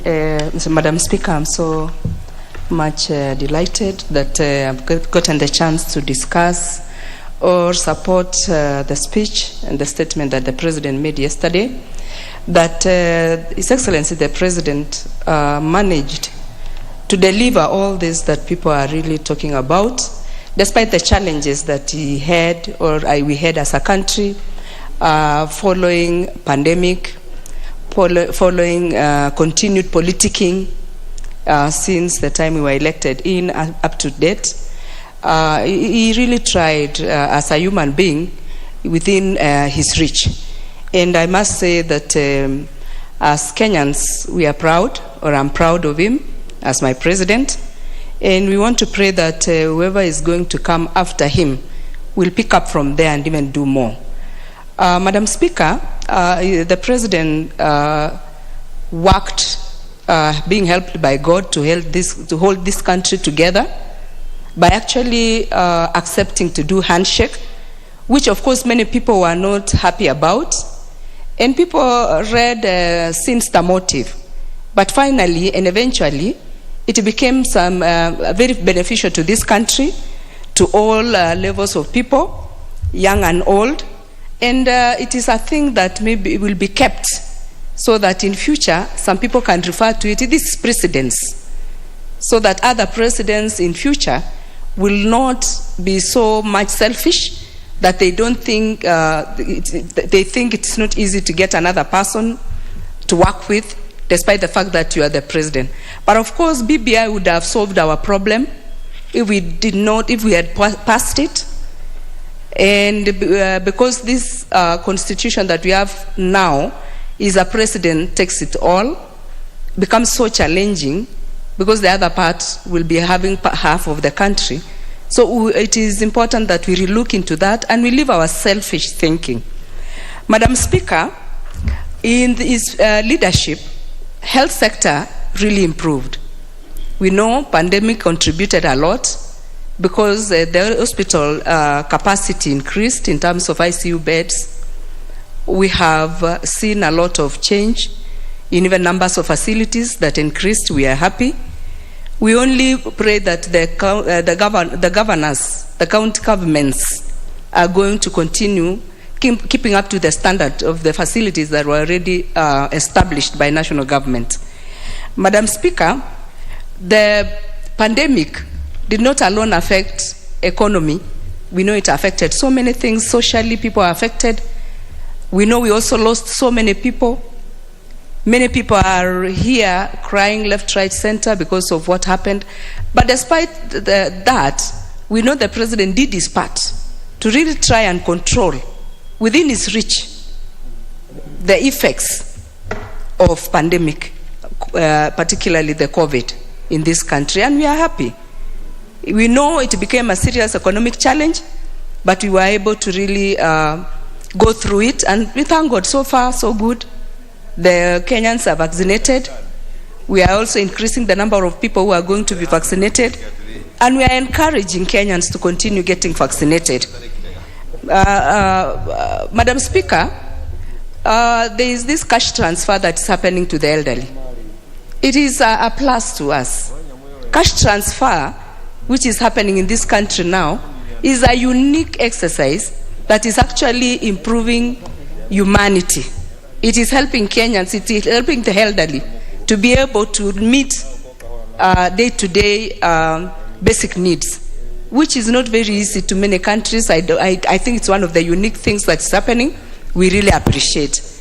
Madam Speaker, apart from that, there are so many good things we can talk about the president. But we cannot lack a few that were not well done.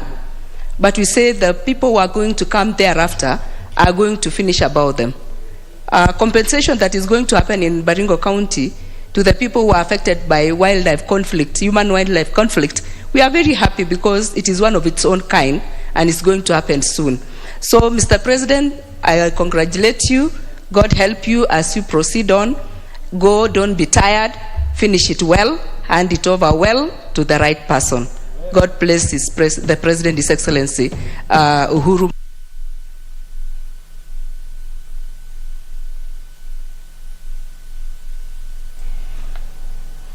The member for Tiati constituency, the Honorable Kamket William. Baringo. It's not Baringo. Mighty Tiati. Mighty Tiati. Mighty Tiati. We know it as a Tiati constituency. Yeah. Madam Speaker, thank you very much for this opportunity to comment on the presidential address. Madam Speaker, what concerns me as a pastoralist mostly is the matter of livestock. And Madam Speaker, I want to state from the outset, I want to thank the President for mentioning something, even if a little bit in passing, on the matter of livestock off-take programs. But I want to say, Madam Speaker, that I want to encourage those who sit around the President to realize, Madam Speaker, that those of us who depend on livestock are also very serious stakeholders of the economy of this country. And I would like to urge those who sit and advise the President to remember that livestock is a key factor in the lives of those of us who look after cows. I'm a bit disappointed, Madam Speaker, by the way the livestock industry has been treated over the years. I hear lofty amounts of money being allocated to other departments like the crop industry, but the livestock is not very well considered. But I'm impressed that the President took it upon himself, Madam Speaker, to take away Kenya Meat Commission from the corrupt elements and give it to Kenya Defence Forces, who have now revived it. I urge that this, the success that is being observed at the Kenya Meat Commission now goes down to the right people in the villages where we come from. That livestock is devolved, and I urge that Kenya Meat Commission, with that success in Nairobi or at the river, moves down to where we come from. Madam Speaker, on the matter of security, I want to take this opportunity, Madam Speaker, to appreciate the measures taken by His Excellency the President in securing our country both internationally and within. But Madam Speaker, I want to take this moment to urge the President and to implore the President not to listen and not to bow to political pressure to allow the rearming of communities. I am aware, Madam Speaker, that some of my colleagues, because of some little pressures here and there, have had to run to the office of the President to ask the police and the Minister for Security to rearm communities to fight each other using government guns in the matter called the National Police Reserve. When the guns were removed, Madam Speaker, from Raya, we have enjoyed relative peace. There are skirmishes here and there, but rearming communities is tantamount to an admission of failure by the security forces, and it's not the right thing to do. The best thing to do for me, in my opinion, Madam Speaker, is to develop these regions. The Yati constituency, for instance, Madam Speaker, constitutes half of Baringo County. All we need in that region, Madam Speaker, is just development. Let us implement the equalization fund totally. Now that we have passed the regulations, let us just implement and develop these places out of the mentality of poverty. Madam Speaker,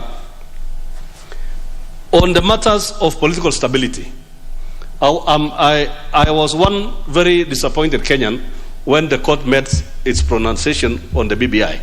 But I'm comforted that the President made that assurance yesterday that the BBI is coming back and we will have it implemented one way or another, either by this government as it is outgoing or the incoming government, which I know that I shall proudly be serving in as part of that government.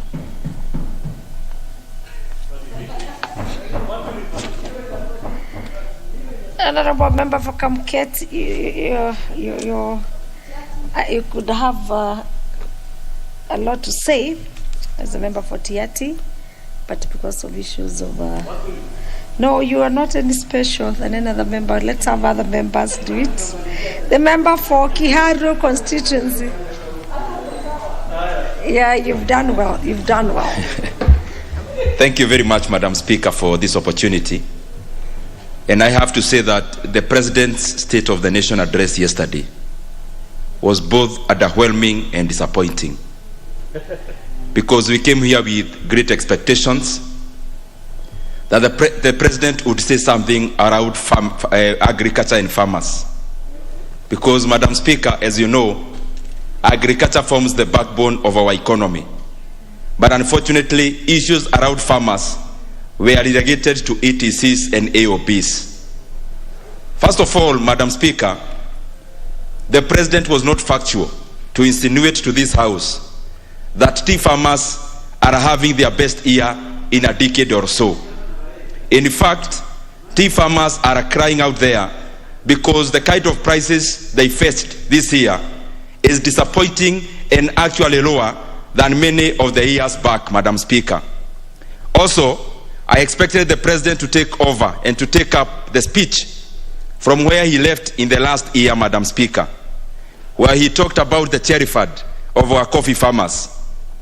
But, Madam Speaker, unfortunately, cherry fund is just in papers and in the files of CS Monya. Insofar as farmers are concerned, there is no such money that has reached to their pockets, Madam Speaker, to be able to spur their farming, and especially in terms of coffee farming.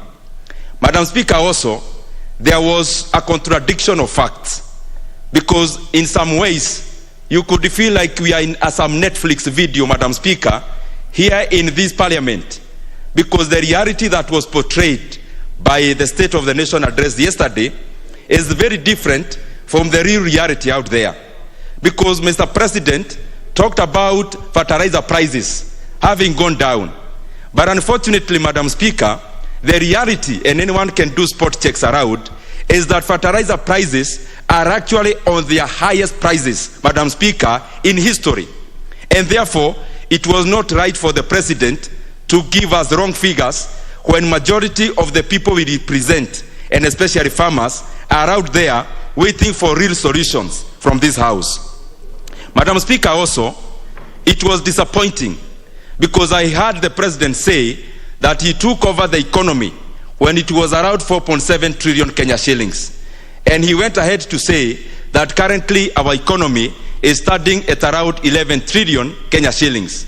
But Madam Speaker, even using the same government data that we are given in this House every year, Madam Speaker, in the year 2013, our economy grew by just around 5.8%. In 2014, it grew by around 5.3%. On average, so that I don't tire this House with a lot of figures, the economy of Kenya has grown compounded by an average of 5% every year from 2013. Madam Speaker, this is not miracles and it's not rocket science. Any Kenyan can take up their calculator and compound 4.7 by 5%, Madam Speaker, in the last 8 years. And what you'll get as an aggregate is that's around 6.8 trillion Kenya shillings. And therefore, Madam Speaker, for the economy to have grown to 11 trillion, the Kenyan economy ought to have grown by 10 to 11% per annum compounded for the 8 years. And therefore, Madam Speaker, Kenya ought to have been praised out there as the highest growing economy in the world. Disappointingly, Madam Speaker, if you compound the average, as reported by this government, it comes to approximately 6.8. And therefore, either the President's speech was wrong or the data provided by this government is wrong. Lastly, Madam Speaker, because I can see my time is almost up, the issue of debt. The President talked about kilometers of road, connections of electricity. We have borrowed a net of over 10 trillion. Madam Speaker, a proportion of that can do much.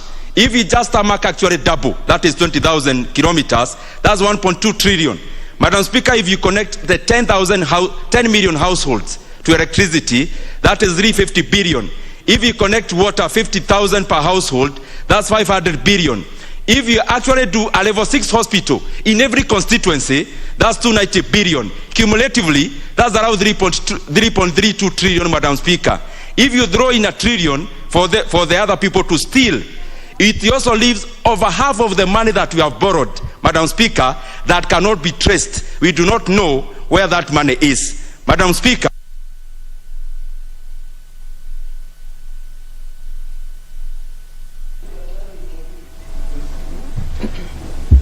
The member for Matayos.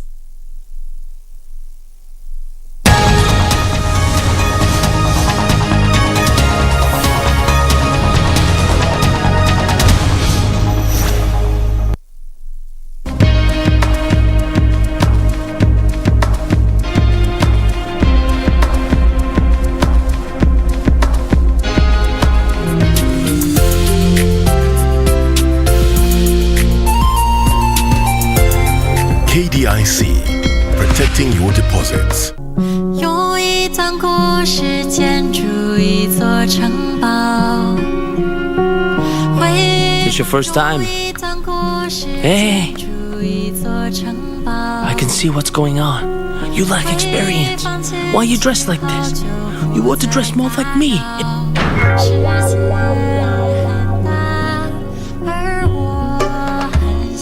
Hey, and what was it? I'm so glad we went with ping pong. Lucky. Hey? Yeah. 用一段故事建筑一座城堡，回放前去。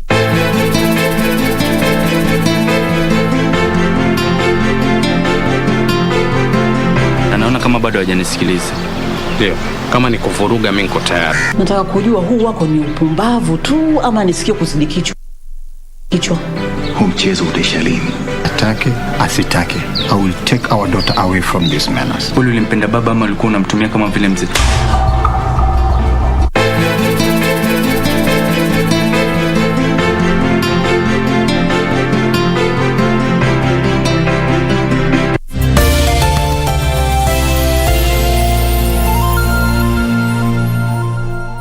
President coming in, and some organization in government, Madam Speaker. Madam Speaker, on the issue of infrastructure, it is true that a lot has been done during President Uhuru Muigai Kenyatta's term, or 2 terms, and we really appreciate. But we also want to say that we need this to be cascaded to all other parts of the country. When we walk around Nairobi, we're happy. Of course, Mwai Kibaki did the Thika road. We are seeing the express way here, and quite a number of good roads around the counties that are around Nairobi, mostly in central and so on. But you move to the rest of the country, like Busia, which is the entry and exit to our neighbors in eastern, central, and even western North Africa. There are no roads. It doesn't really help to have good roads only around the city, and then outside, we don't have roads connecting to those other nations. For any country to grow, and it was stated here by Honorable Manje, for industrialization to take place, for manufacturing to get itself embedded and entrenched, we really need to have transport system working. And we will not only have that transport system or infrastructure working only around a certain region or the city and so on and so forth. If you open up the roads in Busia, for instance, we have 3 borders, Busia border post, Malawa border post, and the one that Mzee Kibaki came to launch at Mluanda. All of them have no roads. You get to Busia, you wonder if Kenya National Highways Authority is doing anything in this country. There's very little that has been done. We needed to open up those bypasses, like from Mundika to Mayenje to the border post, and the other one from Mundika to Kemodo to Buteba on the border with Uganda, and expand the one in Balaba. And I know that the roads and borders of Busia carry a lot more trade than any other in this country, and they should not be relegated to any second spot. Thank you, Madam Speaker. The member for Gatundu North Constituency, the Honorable Kibe Wajiko. Thank you, Honorable Speaker, for granting me this opportunity to also go on record and congratulate His Excellency the President, indeed, for a very good State of the Nation address. And Madam Speaker, if you allow me, from the village where I come from, we have a famous saying that says, a human being, if you allow me to translate, will always count what has not been given, but they rarely count what has been given. And with, listening to my friend in age mate, Dede Nyoro, Mheshimiwa Dede Nyoro. Your age mate? Oh, yes. Is that what you're saying? Yes. I think I feel like he has chosen to count what has not been given, but not what has given. And just to highlight just a few, and without being repetitive, Honorable Speaker, I think our President, and I'm very, very happy that I woke up on that day and put my vote where it mattered, that he has proved that he's a man and a president who loves this country, not just this country, but one who loves the Africa. He's a Pan-Africanist, and also he has put this country in the global map. And if we look at the kind of developments that are going on, Honorable Speaker, and you can see that from where we are coming from, it's important when you're looking at change and transformation that first of all you have to look at where we are coming from and where we are going, where we are and where we're going. And I think the President took over to that President, Honorable Mwai Kibaki, and we know how the country was at that time. And I think he came in with a vision to build on what had been done And that's the reason why we have been able to see a lot of progress, a lot of developments going on, Honorable Speaker. I think it is important, however much someone may, you hate or you love him, it's good to give credit where it is due. Honorable Speaker, I want to highlight the issue of agriculture because I come in from an agricultural constituency, Gatundu North, and I think I've been very involved in the kind of transformation that is going on, happening in the sectors of especially tea and coffee. I've always tried to participate where I can. I've even tried to bring in my farmers so that to ensure that they are able to benefit in the cherry fund. But I think it's very exciting and the farmers are very exciting. So when someone comes in to say that the president didn't really know what he's talking about, I think there's witness. I mean, we are witness. We have been able to witness what has been happening. There's a lot of the things that are happening, transformation. And for me, I will sit here and give him an A- for the job that he has done. Not to say that we cannot do more. I give that A- bearing in mind that there have been major challenges. It's also good to know, Honorable Speaker, that the president is the first president who was able to implement the new constitution, which has had challenges. We've had the issues of COVID, which have been challenging to this country, but our economy still is strong, and Kenya is now in the global scene. With those few remarks, Honorable Speaker, I do support and want to congratulate the President. And where I come from, we are saying, when he gives us the direction, we want to follow what direction he gives us or guide us so that we ensure his legacy will go in the right, be in the right hands. Thank you very much. Very much. Let me have the member for Runyenjes, the Honorable Jiru Muchangi, the member for Runyenjes constituency. Thank you. Thank you, Honorable Speaker, for the opportunity to add my voice to the State of the Nation address yesterday. And Madam Speaker, I need to state by saying that I was seated here listening carefully to the discussions and to the address that was being given yesterday. And of concern to me, Madam Speaker, is the emphasis that the President made on how his government or this government has expanded the road networks in this country and the infrastructure, including the port and the expressway. And Madam Speaker, I need to state that this effect has not been felt across all the areas in this country. And specifically, I'm mentioning Embu County and Runyenjes constituency.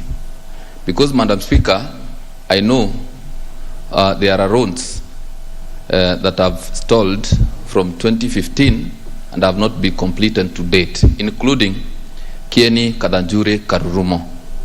So when the ports and the expressway and the Mau Mau roads are mentioned, and even the dual carriage, the Keno Maroa Road are being mentioned, we the people of Embu do not feel like we have been attended as we should have been sorted by this government. Because actually, there is a road from Kararitiri to Rokoriri to Kadageri and to Kigumo, a road that is next to the forest, and actually next to the road is the trench that was dug by the Mau Mau fighters.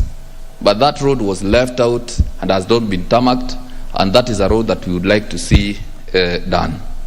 Then secondly, Madam Speaker, is the issue of the tea earnings.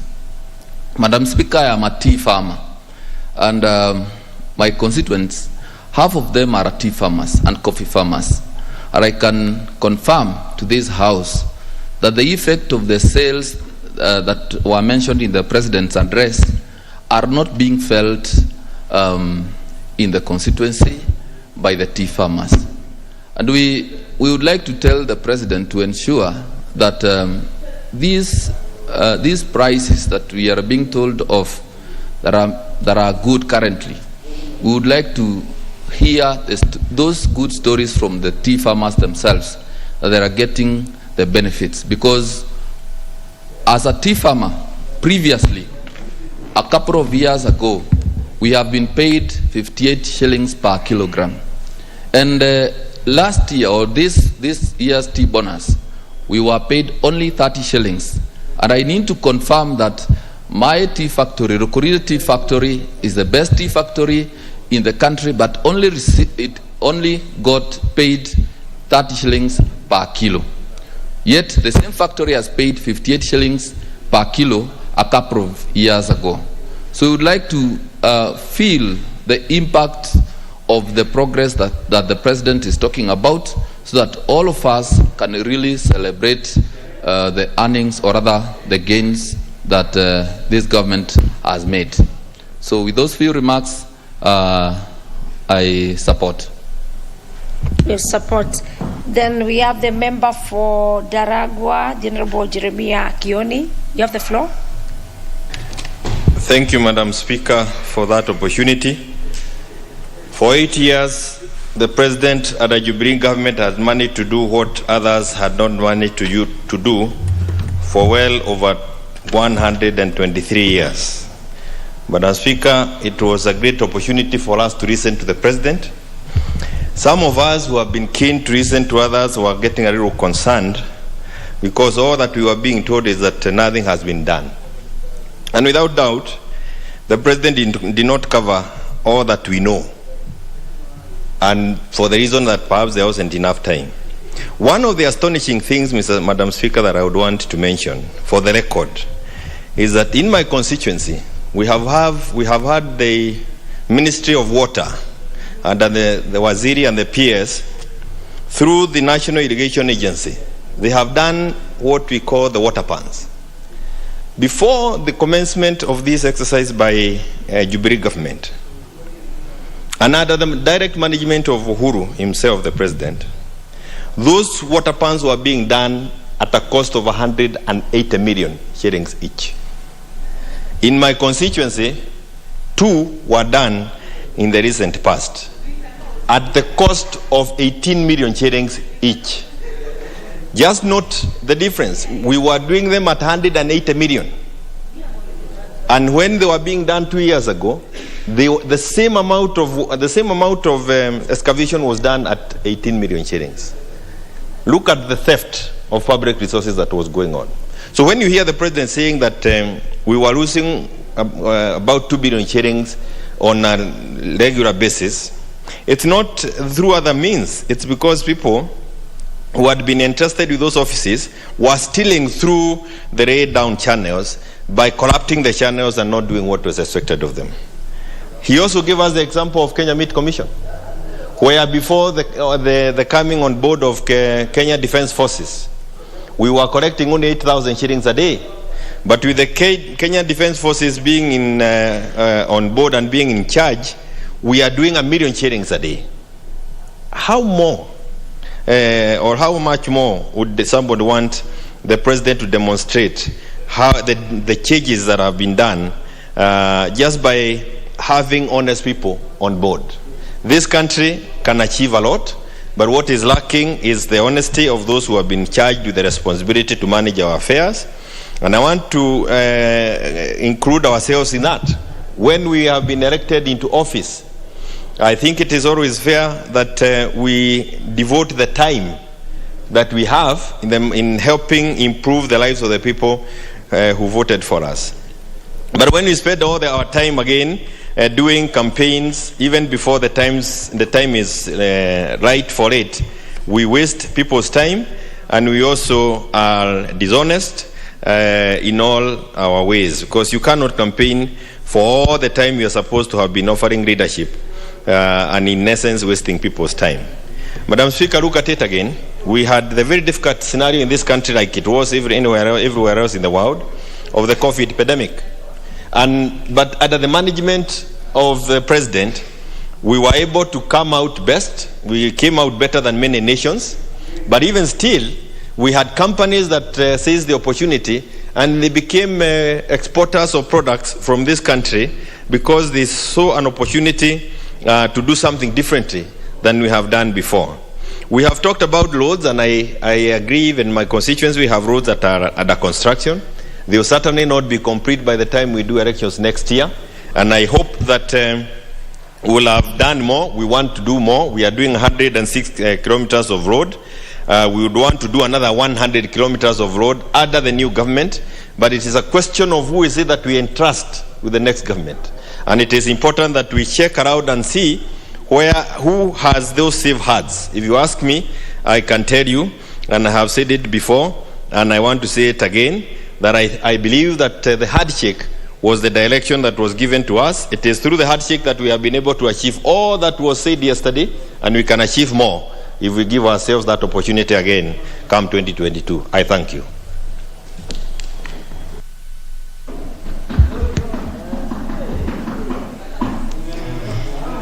Let me have the member for KO South, the Honorable Rono Kipko Gay. The Honorable Rono Kipko, you have the floor. Thank you, Madam Speaker, for giving me the opportunity to also weigh on the state of the nation addressed by our President. It's true, Honorable Speaker, that the Jubilee government has achieved quite some growth in our economy. And this is attributed a lot to the first term between 2013 and 2017. Needless to say, a few developments have taken place certainly from 2017 to date. We are told 11,000 roads were tarmacked. And it's good to get to know where exactly these tarmac roads are. I don't challenge that they could be existing, but there is a lot of inequality in this tarmacking of roads. Because there are some areas you find, for example, in my constituency, a road that was to leave my constituency all the way to Tot, where it would open areas to avoid this cattle rustling that you hear day in, day out, would have been opened by now. But because we were in the wrong side of history, as you all know, because we were not part of this handshake animal, we actually suffered as a county. We could not get that road. We take, for example, the dams now, for example, Kimwarer and Aror. It was politicized, not because of anything. That is how government have been doing their projects. That's how they signed their documents. If you look at Itare Dam, that is the game that was used to get the money from abroad. But because of politics, because we were not in this handshake anymore, our projects like Kimwarer and Aror were demonized. Honorable Speaker, we take, for example, now, if I go back to the roads, we have a road that, for example, that is supposed to move from Kipsau's down to Kapkayo, and it was supposed to move to a place called Msea. But it was cut short because we are... Order, just 1 minute, Honourable Member. Do I see an intervention by the Honourable Member for Tiati? Yes, Honourable Member for Tiati. What is... Madam Speaker, this is a house of record, and I do not like when members deliberately... so what is out of order? Can you state is the member in order, Madam Speaker, to mislead the House that the road from Loruk to Tot to Marich Pass is not being done yet? Madam Speaker, the awards have been given, and I'm aware that the road is already beginning. and misleading the House that the only reason the road is not being done is because he's tanga-tanga. No, you are out of order. You are out of order. You know, you got your time, you spoke to the address. I remember for Tiati. It's important for members for us to understand. You spoke. If you have the paperwork, if you know that it was started, and you're even on record yourself saying that it has not started, the member is right to debate. Maybe you'd approve to him, or I don't know how you know, and he doesn't know. So that's for another day. So, Honorable Member, please carry on. Honorable Speaker, I think my colleague was in deep slumber because I mentioned the road from my KO constituency called Msea going to Tot, where it's called Marakwet. Him is talking about Kachaliba's area and Baringo area, which is actually totally out of order. We need to so you are inform, referring to and that's why he's fleeing actually, because he knows he's misleading the House. Honorable Speaker, I hope you'll refund the minutes that the honorable member has actually wasted. We've been told the economy has expanded. We want to be told how many jobs were created. Our youth are unemployed as we are talking now. Virtually no movement in this country has taken place to employ the unemployed. We have quite a number of unemployed youth. We want to be told by the president, as even if the GDP doubled, then the number of youths should equally have doubled in terms of employment. We have been told about health care, that by 2022, we will have achieved what we call universal health care. But he's not mentioning the fact that hardly there are drugs in our counties, in our hospitals, in our health dispensaries, and so forth. There are no drugs. And this is actually as a result of the famous COVID billionaires, the KEMSA the thieves. So he is not talking about how we should address these KEMSA thieves, which are the cause of actually our county hospitals not having drugs. Honorable Speaker, we've been told we have achieved political stability as a result of the handshake, but he is forgetting to bring everybody on board in this handshake. He left other areas in this handshake. We have been told, because this instability was man-made. This is Honorable Member for Kenya South, you love your time, but let me have the intervention from the member for Kiambu. Honorable Member for Kiambu, on intervention. Madam Speaker, is it in order for the Honorable Member to mislead this House when he says that the government has not done any or has not any intention of making youth employment, while we know very well that the government has engaged Kenya youth employment? For Kiambu, no. Remember, Kiambu, you love your time, and you love your time to debate on this. If you have facts, if you know that what the government has done, what it has done or not. And members, please allow me also, and as I did in the last sitting, just guide the House. Please do not just rise up on a point of order that you're not even able to substantiate. Please allow yourself, get your time to debate, because most of the members, and I can tell you what we are observing, and anytime you rise up on a point of order, please, you must use your standing order and let the House know which standing order you use, so that we don't just take advantage of point of orders for us to be. Honorable Member for KO is right. It's a house of debate. When you get your time, Honorable Jude Jomo, you will substantiate and say your part, whether you know it has been done or not.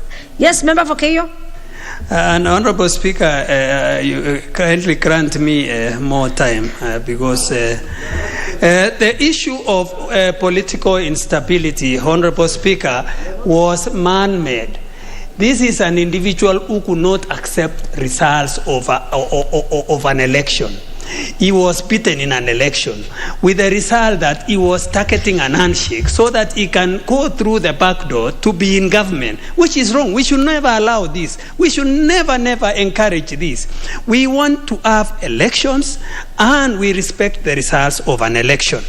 The BBI regret that BBI, where the president is actually regretting that it died.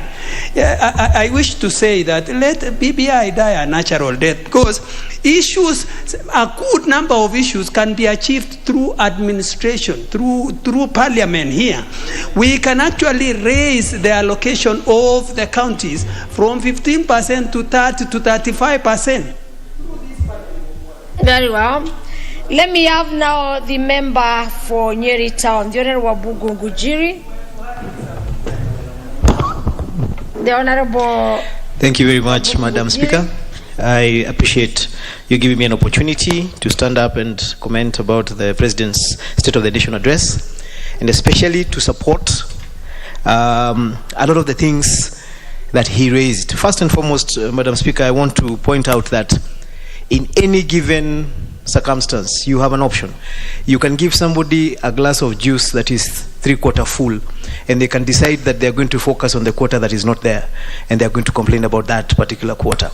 And what we saw, and for those of us who are in this house, we are all operatives of politics, that we know politics is not a perfect business. You can never get 100%. In fact, if you get 65-75%, you're doing extremely well. We listened to the President yesterday as he articulated what his government has done. Madam Speaker, there's one thing that I feel is very understated.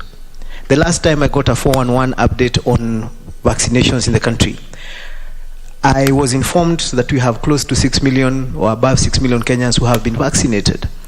And I don't know whether we understand the capacity and the cost of vaccinating 6 million Kenyans at no cost. The government has been able to do this.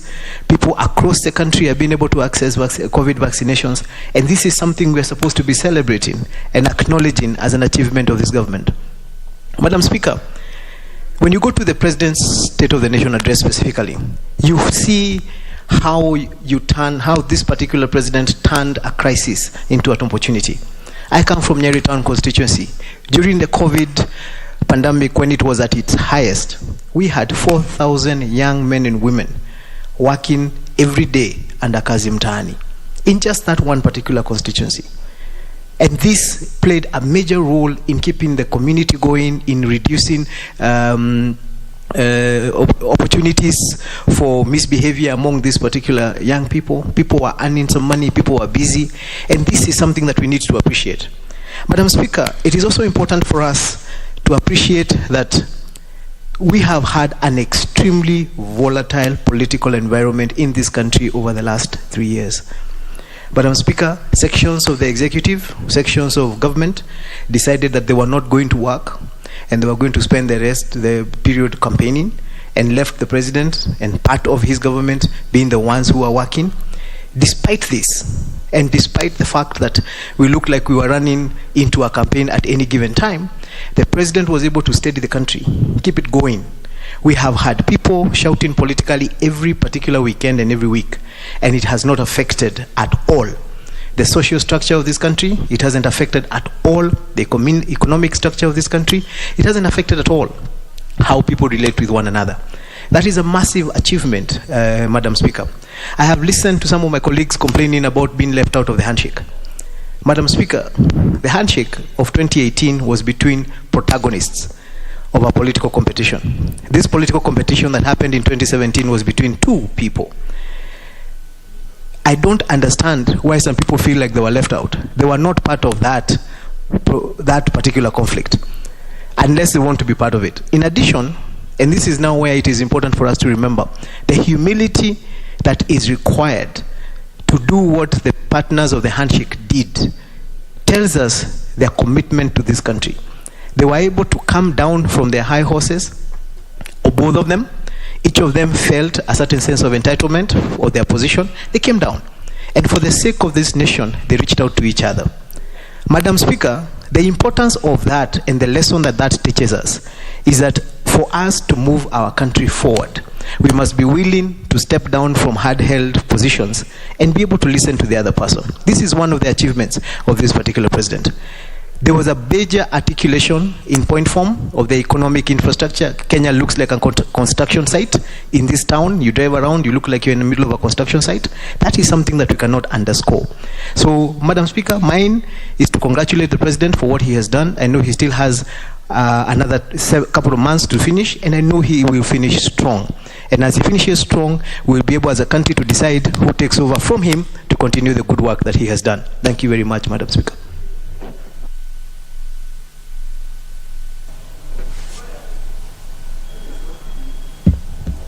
Very well. The Honorable Kingola Macau, the member for Mavoko Constituency, you have the floor.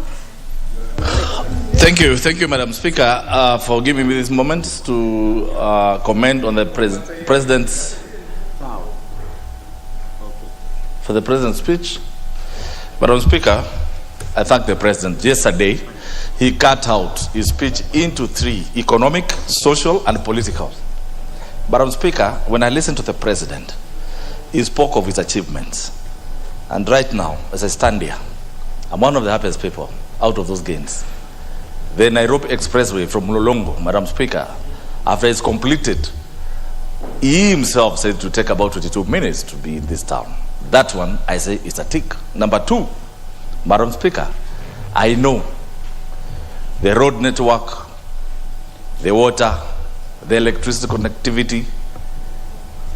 The President was categorical, and he highlighted all the areas that Kenyans are benefited. In fact, if you listen to the President, he spoke of two terms. The first was government, and the second was him. Madam Speaker, if you listened to the President himself, on his own, he's achieved more than what the government did since 2013. Therefore, economically, Madam Speaker, I think the President was to the point and rightfully so. On social, Madam Speaker, the President spoke of Kazi Mtaani. I want to say here, I can witness that Mavoko constituency alone had 4,500 young men and women, youths, benefiting from the Kazi Mtaani initiative. Madam Speaker, that not only mitigated the COVID hard times that came with it, but also made our youth be busy. Number three, Madam Speaker, when the President spoke about politics, indeed, I listened to him very carefully. Madam Speaker, the President himself, by him offering to go for a handshake, was a way of bringing sanity in this country. And when I hear people saying that he went to see Raila for his own sake or his benefit, I categorically disagree with that. Because, Madam Speaker, from March 2018, some sanity developed in this country and business resumed. He even highlighted how much money we lost in terms of man hours, in terms of lost opportunities. But after handshake, Madam Speaker, every person in the globe knows Kenya took off. And I want to commend him for that. Madam Speaker, not only the handshake was between him and Raila Amolo Odinga, my own party leader, Kalonzo Musyoka, the party leader of Wiper, joined in. And Madam Speaker, I am one of the beneficiaries of that handshake. As I stand here, I am the substantive chair of sports, culture, and tourism because of that understanding. That one brought harmony, understanding among all parties in this house. So, Madam Speaker, anybody, there are even people who are appointed as CASs, PSs out of that. That was showing some national look in the country. Madam Speaker, and the President himself spoke about BBI. I still support BBI because from where I sit, Madam Speaker, we have lost opportunities, particularly in my constituency, Mavoko, which has more than 500,000 people. I was going to benefit from the BBI in that we are going to have about 2 constituencies in one and more than 10 wards from that BBI.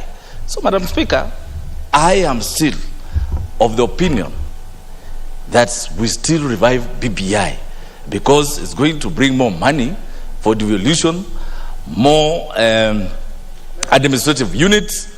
And Madam Speaker, I want to invite my colleagues, let us look at BBI as a development tool that will anchor all the development, for example, from 15% to 35%, that will be anchored in law, so that successive governments that come will not just be people operating within the whims of the president, and we avoid the winner takes it all. So, Madam Speaker, those few remarks, I really support the president's speech, and I want to tell Kenyans, let us support President Uhuru Muigai Kenyatta for the remaining time so that we can reap a few benefits.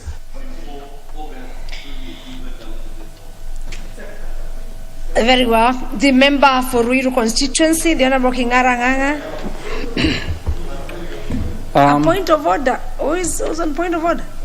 I cannot see any intervention. And Honorable Makau has a right to, of course, I've not seen intervention to speak himself, including saying his own party leader, Honorable Kalonzo Musyoka, to be the president. Remember, this is a house of debate. Yes, let me have the member for Ruiru. You have the floor. The member for Ruiru constituency, you have the floor. Asante sana Bi Speaker kwa kupatia mimi mwanya huu wa kuchangia hali ya taifa iliyoletwa mbele yetu jana na kiongozi wa nchi hii. La kwanza kabisa ni kumshukuru kwa sababu ya kuheshimu bunge na kuheshimu sheria na kuona ni vizuri atumie utaratibu uliotengwa kikatiba na kuweza kutekeleza kazi yake ile alipewa na wananchi. Kama vile wenzangu wamechangia pale mwanzo, ni vizuri kuheshimu na kuongea yale mema na mazuri yametendwa na viongozi hasa Uhuru Kenyatta. Na la muhimu sana ndio tuweze kutekeleza maendeleo ya aina yoyote, ni vizuri tuwe na mabarabara ya kupitia, na mnajua amechukua changamoto kubwa kuona mabarabara yametengenezwa kwa wingi, na vile vile haiwezi kaisha na siku ya kwanza. Mabarabara mengi yametengenezwa, lakini kuna yale mawili matatu yamebaki, na sio siku kusema ati kazi haijafanywa, kwa sababu ukiangalia kama kwangu Ruiru mabarabara yamefanywa, lakini bado kwa sababu ya wingi wa watu kuna mabarabara kama ile ya Rainbow kwenda Kikumali na shikanisha Juja na Ruiru, bado tunategemea katika utaratibu ule tutapata nafasi. Vile vile ukiangalia mwanadamu hawezi kuishi bila maji, na serikali imechukua jukumu la kuhakikisha wananchi wengi hapa Kenya wamepata maji, na mimi siwezi kalalamika kwa sababu hata kama maji haya hayajatimika, najua kuna ile Karemeno Dam na itasaidia Ruiru, itasaidia Juja, itasaidia Thika na vile vile eneo hili la mji mkuu wa Nairobi. Kwa hivyo ni vizuri kutabua hayo. Tukiingia katika afya, mimi nimesimama hapa mbeleni na kuchangia mambo ya afya.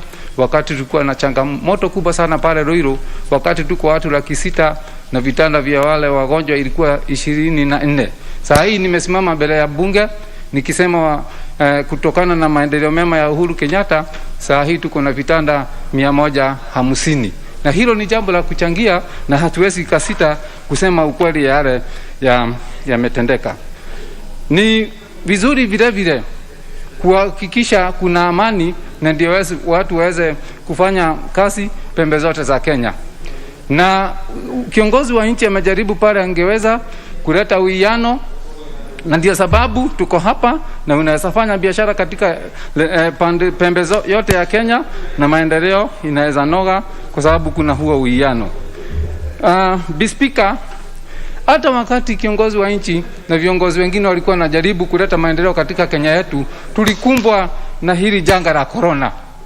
Na mnajua maendeleo yalipata shida kidogo, mwendo wa maendeleo ukapungua, lakini serikali ikiongozwa na Uhuru Kenyatta alibabana wakiwa na wengine kuona angarau watu hawataangamia wote na corona, na akasukuma mpaka tukaweza kupata chanjo ya bure kama vile wengine wamechangia, na vile vile hilo ni jambo hatuwezi kawacha nyuma, kwa sababu afya ni jambo moja linatakiwa kuangaziwa, hasa wakati kumekuwa na janga geni katika eneo.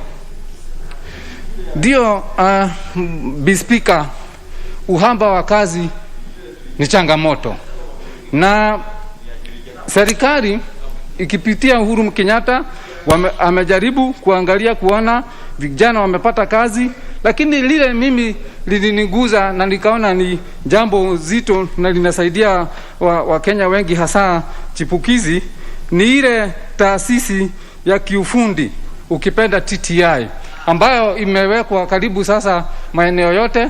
Watoto wetu wale hawataweza kwenda chuo kikuu, wataweza kwenda katika hiyo shule ya taasisi ya kiufundi na kupata mwelekeo wa kuweza kujiajiri wenyewe, na hilo ni jambo litaendeza maisha ya nchi yetu hasa kivijana. Asante, mimi nimechangia na nimeunga mkono, na ningeomba hata si tupatie na Uhuru nafasi ya kumaliza kazi ile tulimpatia, ndio eneo letu la Kenya katika Afrika liwe la kutambulika. Asante.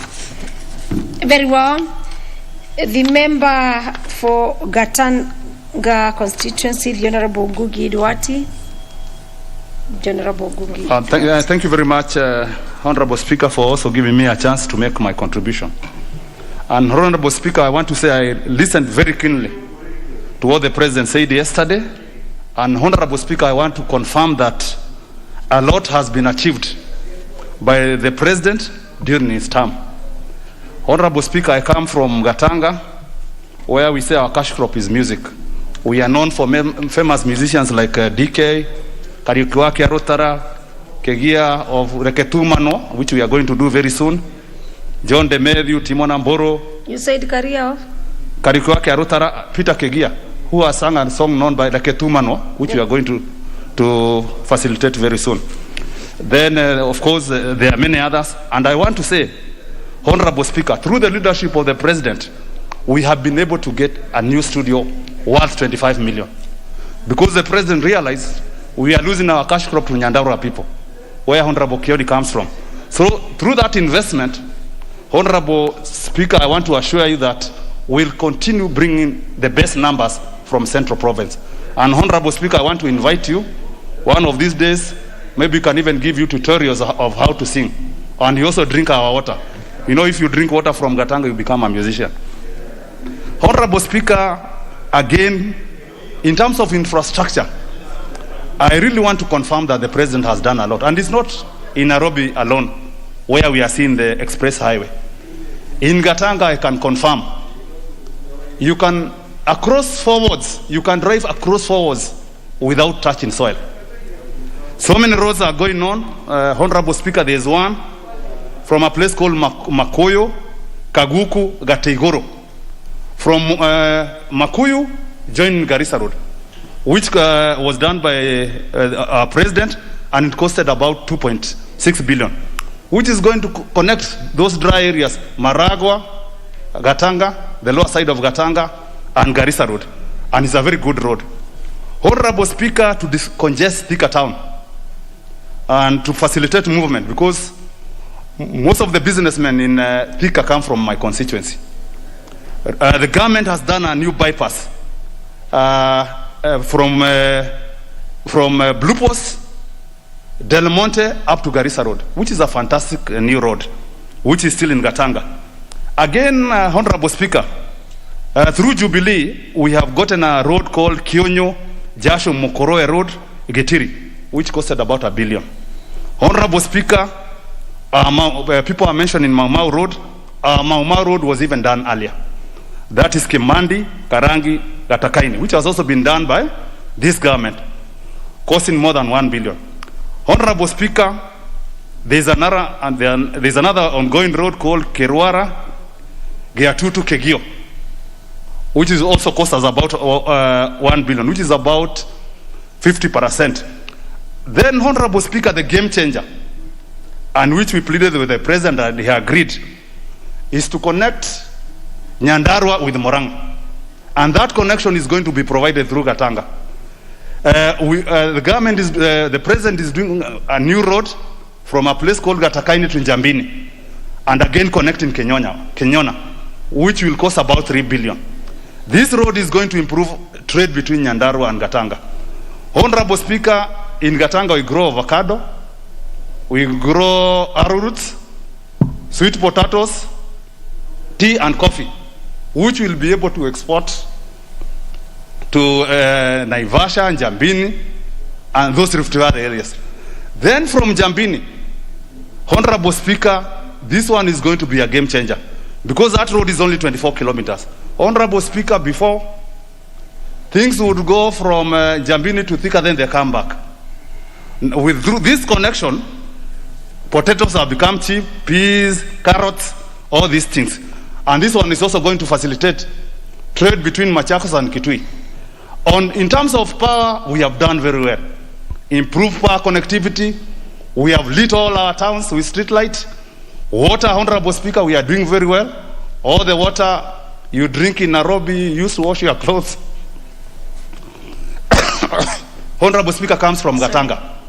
I want to say, through the support of the President, we recently got a 300 million water project to support the people of Gatanga. And we also have a new scheme called Ruegeda Shomo Water Project, which is going to support 30,000 people. Irrigation, Honorable Speaker. Can you give me a minute? No, you must plan your time, Honorable Member. Just to conclude, Honorable Speaker. You want? We are celebrating that. You just found me in a good mood. Just give him 1 minute. Thank you. In terms of irrigation, Honorable Speaker, we have 4 ongoing irrigation schemes. Water pans, we have done more than 1,500. Some of them which are complete and with water, we have stocked them with fish. So it means when you're in Gatanga, the lower side of Gatanga, where we have people from Machakos at their campus, now they'll be able to eat fish, which they have not seen in many days. And of course, Honorable Speaker, we have a TVET which has also been equipped. Through CDF, we have done many new schools. And Honorable Speaker, mine is just to congratulate the President. Thank you very much. Very well. I'm sure you had to put that some of the beneficiaries are campus. That was not the basis for your additional minute. It was at my discretion. Now I have the member for Kiambu, the Honorable Jomo Kangede. Please, you have the floor. Thank you, Madam Speaker. Madam Speaker, the President came to this House yesterday to accomplish a constitutional requirement that he briefs the country about the developments and the plans of this country and what he has been able to achieve.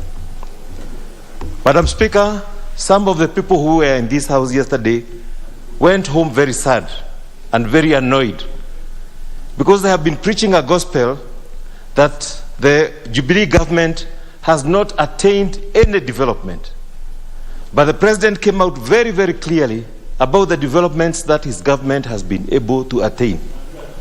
In healthcare, Madam Speaker, the government have invested so heavily that our country is now ranked third in provision of health services in Africa after South Africa and Tunisia. This is not a mean achievement, Madam Speaker. And I am sure that we are going to be the top service providers. Recently, I went to KU Hospital, the recently opened KU Hospital, and I was amazed by the kind of services that are offered in that hospital. It is better than most of the private hospitals that have been in this country. Madam Speaker, he told us about the decongestion of Kenyatta National Hospital by provision of other hospitals that have been built around Nairobi. And they are not 2 or 3, there are many hospitals, Madam Speaker. And this has decongested Kenyatta National Hospital. And Madam Speaker, it is not only Kenyatta National Hospital that has been decongested. Even Kiambu District Hospital was receiving so many patients from Nairobi. But today, those patients who are coming to Kiambu are able to get healthcare services from their own Nairobi County, and thus even Kiambu Hospital has been decongested. National Health Insurance Service, Madam, is another mark of development of healthcare in Kenya. It is now helping our patients to get medical services, and they are able to afford them. Madam Speaker, the President enumerated how we have been able to increase our training facilities for healthcare, the Kenya Medical Training Centers, from 28 to 72 institutions within the short time that he has been in power. Our President and his Jubilee government has really worked, including the Linda Mama program that has been introduced, and that is helping our mothers as they deliver. In terms of education, Madam Speaker, that is one area where the government has done well, very, very well. A quarter of the budget has been dedicated to education and improvement of education facilities. This has increased the transition rate of our students from class 8 to Form 1 to 100%, a dream that we have been having as a country, that every child should have a secondary school education. The book ratio in our schools, we have been able to attain one book to one child ratio. In a situation where before his coming to power, Madam Speaker, parents were buying books for their children. Today, apart from the government paying tuition for the students, is also providing books and other learning material in a very successful way. 90% of our schools, Madam Speaker, have been connected to the national grid. Thus, students are able to do their experiments and even to work late in the evening. He said all this, Madam Speaker. He didn't even mention the kind of work that has been done by the CDF, the NGCDF, that is in every constituency, which is also provided by the Jubilee government. And it has improved the academic institutions that we have in every constituency. Madam Speaker, I congratulate His Excellency the President. I congratulate his Jubilee government for a work well done. Thank you, Madam Speaker. Very well. The member, alias Squirrel. So the member for Masinga constituency, the Honorable Mwali Ombidi, you have the floor. Honorable Mwali Ombidi, you have the floor. Very well. Thank you, Madam Speaker, for this opportunity that you have given me to say a few words about the presidential speech. I want to say that having the president having come to this house yesterday, it was a great day for Kenyans to be able to be educated on what the government is doing in a big way. First of all, I was delighted to sit in this house for those few hours he was in the house, and I was able to learn more of what the government is doing. And because I know a few of them that I have been following, and even some I have been involved, I wanted to enlighten a few things that I have known that the government has done in this country. I have been watching the blue economy in Kisumu, in Mombasa, and the government is opening up all the landing bays for fish so that this country can be able to export 70% of the fish that we catch in our seas and lakes, and be able to keep 30% for domestic consumption, which is a very big achievement, because the revenue that is generated by fish is a lot. I have also been to where he was talking of mariculture, where they are building a fish processing plant, and I have seen that it is now ongoing, and even the labs are ongoing, and the work is at a very advanced stage. So I would like to congratulate the President for actually doing beyond what the others are expecting. We might say that there is no money in the country, but because of the borrowing that we have been able to borrow, things have already been done. The infrastructure in this country is so amazing that even in my constituency, where there has never been a tarmac road, the government has been able to do for us 2 tarmac roads now in Masinga constituency, and the 3rd one is now ongoing. So I must say that the President did not forget even the farthest areas, the remote places where this country is unreachable. Some people can say that some places are unreachable by the government because the President has not reached there physically. But all the same, we have seen the work that are the projects that have been done there, the many things that have been done. There is one water piping which has already done connecting 3 wards that are in my constituency, so that the people of Masinga constituency can reach clean water and also sanitation. So I must say that the President has done quite a lot. In Makuyu, where Mheshimiwa duty comes from, he has also done a road whereby we board ourselves. So when I'm going to the Masinga, which is on this side of Nyeri, towards Nyeri, on the right-hand side, from Makuyu to Garissa Road, that road has been tarmacked. So it is very easy for me to reach my other side of my constituency, because my constituency is divided by the Thika River twice. So I must say we have done quite a lot.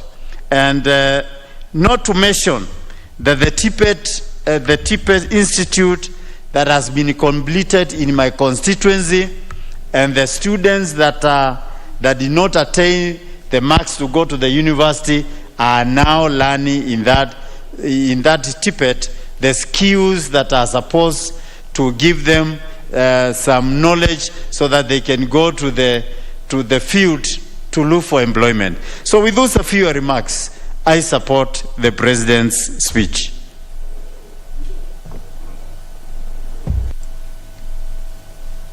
Member for Central Imenti, Honorable Kerema.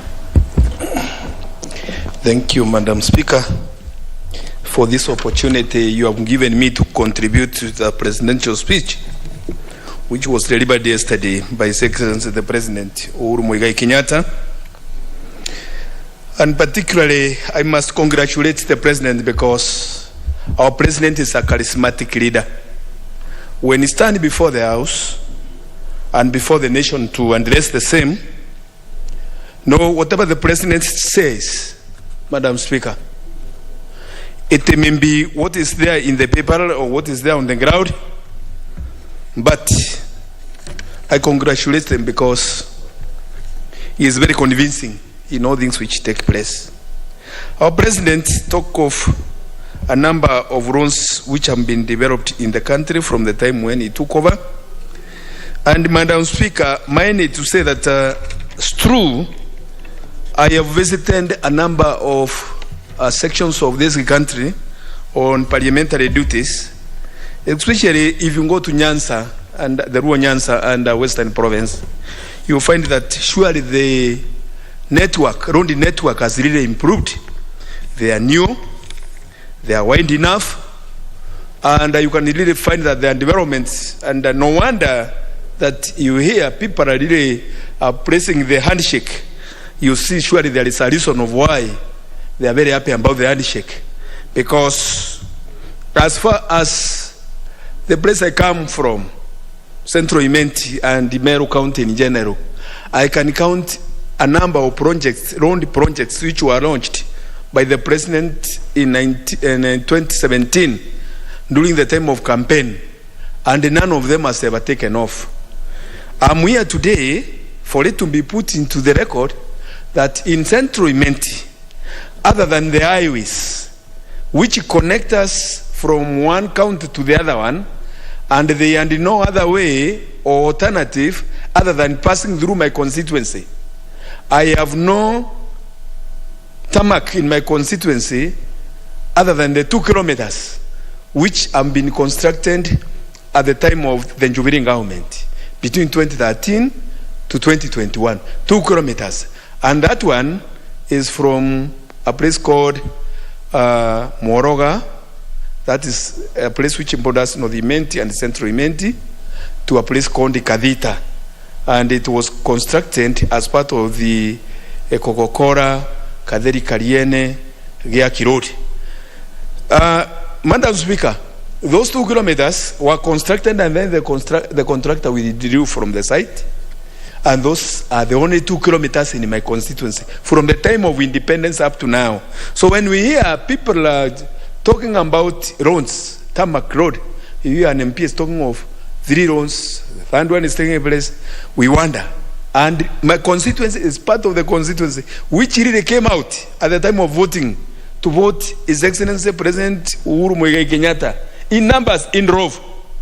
And that was the Umeru County as it was, doing the same. I can count a number of roads. So I'm praying that as the President leaves the office in 10 months to come, this Presidential Delivery Unit, can it come up to make sure that it leaves the presidential legacy, the Uhuru Muigai's legacy, by completing these projects which he finished, which he started? Because people are still worrying in month where the roads are so bad, and actually there is nothing which you can say it happens as pertains to the roads. Madam Speaker, if it comes to security, as it has His Excellency President Uhuru Kenyatta mentioned his administration on security, some parts of this country are really enjoying what we call security. But when it comes to my constituency, you find that we have been having a problem between the Rakas and the Imentis because of the boundary dispute. A section of the road, a section of the constituency has not been demarcated. People have not taken names. There has been skirmishes between the Imentis and the Rakas. What can be done now? What can my people be proud of as pertains to security? I support the speech of the President, other than those sentiments which, if they are done, my people will be happy. Thank you, Madam Speaker.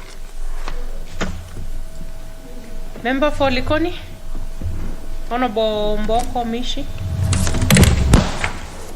Asante sana Mheshimiwa Spika, na mimi pia nasimama hapa niweze kuzungumzia hotuba ya Mheshimiwa Rais ambayo aliweza kuzungumzia kuhusiana na taifa letu la Kenya, na niweze kusema haswa nimenukuu sehemu ambazo tumeona amestawisha sana katika taifa letu la Kenya, haswa katika mambo ya miundo msingi, mambo ya barabara. Na niweze kusema mimi nikiwa natoka pale eneo la Likoni, tumeweza kupata barabara ya Dongo Kundu, ile tumeita Dongo Kundu bypass, na nafikiri kufikia Januari Mheshimiwa Rais ataweza kuja kufungua barabara hiyo. Na najua barabara ile itaweza kutusaidia sana katika uchukuzi na kuweza pia kupunguza msongamano katika kile kivuko cha pale Likoni. Mheshimiwa Rais pia ameweza kutengeza barabara nyingi sana katika taifa letu la Kenya, haswa kwa kipindi hichi chake cha pili. Tunaona barabara nyingi sana kule Thika na sehemu nyingi za Kenya. Hata ukiwa pale Mombasa, ukiwa unatoka katika sehemu ya airport, utaona muundo msingi wa barabara umeweza kuimarishwa sana. Vile vile hapa kwetu Nairobi, kutoka airport katika ile Mombasa Road, tunaona pia kuna ukarabati mkubwa wa hali ya juu sana katika mpango wa barabara. Vile vile pia tuliweza kupata ile bridge ambayo inaolea, bridge ambayo imeweza pia kutusaidia katika msongamano, na haswa wakati janga la corona lilivyokuwa limechacha sana, tuliweza kujengewa bridge ile kwa muda mfupi sana. Hivyo ni asante sana kwa Mheshimiwa Rais. Vile vile pia katika mpango wa uchumi wa samawati, tumeona ya kwamba pale sehemu ya Liwatoni kuna ile tunaisha Kiingereza fish park, mahali ambayo kutakuwa kunafanyika biashara nyingi sana na shughuli nyingi sana za mambo ya samaki. Na tunajua kama wapwani na watu wa kule kwenye maziwa, sana tunategemea uchumi huu wa samaki. Kwa hivyo jambo hili litaweza kuboresha wavuvi wetu, kina mama wetu pia ambao wanafanya biashara za samaki. Vile vile pia tunaona ya kwamba tuliweza kupata reli. Japokuwa tunaona hii reli inatusaidia katika uchukuzi, lakini tuna changamoto kiasi tukiangalia bandari yetu na pia tukiangalia kampuni ya railway ambayo pengine waliweza kuwa katika hii mikataba ya mambo hii ya SGR ama mambo ya kupita na reli ama usafiri wa reli. Kwa hivyo ningeomba tu Mheshimiwa Rais pamoja na serikali tuangalie mbinu na njia ambazo tutaweza kusaidia hizi taasisi mbili, taasisi ya bandari ile ambayo ni KPA na taasisi ya reli ambayo ni Kenya Railway, ili kwayo wasiweze kupata shida katika kuweza kutekeleza kulipa loni hii ambayo tuliweza kuichukua katika ile banki kule Uchina inayoitwa Exim Bank, ili tuweze kuendelea na uchukuzi wetu na pia taasisi zetu ziweze kufanya kazi zao, ili Wakenya wetu wasipoteze ajira zao. Vile vile pia hivi sasa kuna mpango wa kutengeza kiwanda cha samaki katika sehemu za pwani, na tunajua kiwanda hichi kitaweza kujenga ajira na pia kuboresha uchumi katika taifa letu la Kenya. Vile vile katika hiyo samawati tuna ile poti ya Lamu, na tunajua sisi wote pale pwani na Kenya kwa jumla, tukiwa na poti hii ni poti ambayo itatuboreshea biashara katika sehemu za nchi jirani na hata sehemu za ng'ambo zile za nchi nyingine za nje, ili tuweze pia kuboresha uchumi na pia kujenga ajira na pia kujenga maendeleo katika sehemu zetu.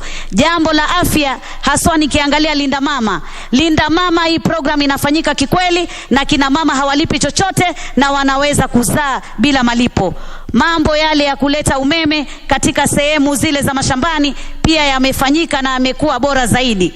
Mambo ya elimu, watoto kusoma na kuweza kupata na 100% kwa watoto wanaotoka katika shule ya upili na kuweza katika shule ya primary na shule ya msingi na kwenda katika shule ya upili. Jambo hili pia tunaona limefanyika, vitabu watoto wamepata, na pia tuna programu ambayo inamwezesha mtoto aweze kupata ujuzi, aweze kuwa na uvumbufu na aweze kujua mambo zaidi na kuweza kujitegemea pia wakati amemaliza shule. Jambo la corona, janga la corona najua lilikuwa changamoto, lakini tunaona Mheshimiwa Rais alijaribu sana kuweza kuhakikisha vifo vitakuwa vichache.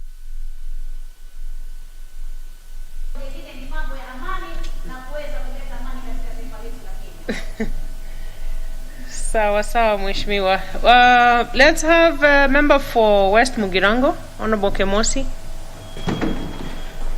Thank you, Madam Speaker, for this opportunity to also contribute to the State of the Nation address by His Excellency the President. Yesterday, Honorable Speaker, I was here for the entire period in the afternoon in which the head of state really addressed the nation. Honorable Speaker, I was keenly interested on the state of the economy, and the President himself addressed the nation and said that for the first quarter, the GDP of the country has grown about 10%, which is the highest growth in the history of Kenya, which might be true. Honorable Kemosi? Yes. There seems to be a problem with your microphone, or? Yes, which might be true. Yeah, that's better now. Thank you. Which might be true. But Honorable Speaker, if you go to the ground, the rate at which the economy has grown in the first quarter, that is 10%, basically is not really demonstrated, or somebody cannot practically say that the 10% has really grown. However, we are yet to see, because there is more time, so that we can be able to see whether the growth is really true. Second, Honorable Speaker, the President touched on agriculture and mainly on the tea subsector, where he said that in Mashchade, the government had given some package, and 1 billion shillings had been set aside to caution tea farmers from the effects of the pawns. And indeed, the president was able to demonstrate that all along, they also provided some money in terms of subsidies for the fertilizer. But why I don't agree with him is that in the history of Kenya, this is the first time that the tea farmers were able to earn much more money. Actually, if I can be able to say from where I come from, my constituency, which is a tea growing area, this is the worst time that farmers in my constituency received Kenya shillings per kilo, which they have never received in the history of Kenya. And given that, the farmers have really suffered, even in terms of subsidy, that is fertilizer subsidies. Initially, I know the farmers have been paying 1,900 shillings for a bag of fertilizer. But this year, I received a delegation of farmers who came to me and they were telling me, we need this issue to be raised in Parliament. Why are we paying 2,500 shillings, while initially we've been paying 1,900? These are issues that we need keenly to be addressed, so that when they come from the government officials, and more especially the head of state, the country is able to agree and capture that what he's saying is true. Honorable Speaker, this is not the last time. Actually, some 2 weeks ago, I was lucky and I was so unlucky, because the Minister for Agriculture visited my constituency, and luckily enough I was there. Before he even spoke, I raised the issue of these tea farmers, that they were able to receive the lowest in terms of pay this year. And in my speech, what I also asked him is that the tea farmers also needs to be cushioned from the effects of the earnings of tea. Just like the farmers of cane or sugarcane have also been cushioned. But to my surprise, instead of addressing these issues, the CS Agriculture was not reasoning. Instead, he was saying the Member of Parliament only stays in Nairobi but does not know the happenings of the Minister of Agriculture. But the truth is, the match that was earned was far much low. So this is an issue that the farmers really needs to, to be explained to. They need to understand, since the government has taken over the way they say, and they want to really help farmers so that they can get more income in terms of earnings, they really need to demonstrate that so that they can have confidence in what the government says. Thirdly, Honorable Speaker, the President also said that they have doubled the number of kilometers in terms of roads, that is tarmac roads. I do not speak for the entire country, but Honorable Kemosi, wind up in a minute.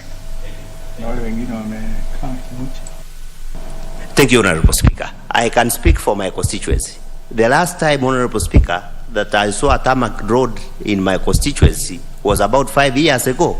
And this tarmac road in my constituency was started during the time of the Grand Coalition government. So the Jubilee government came in and implemented what was given in the coalition government. I can categorically say that I'm among the few constituencies who have never seen even 500 meters of a tarmac road since the Jubilee government started. For those few remarks, I support with reservations the speech of the head of state. Honorable Kadambi Shepkon, member for Njoro.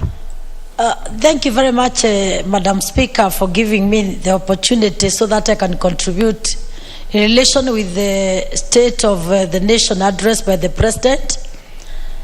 Madam Speaker, when I followed all the communication by the President yesterday, I had a lot of concern. The first thing is, can I appreciate actually the improvement of roads network in the country.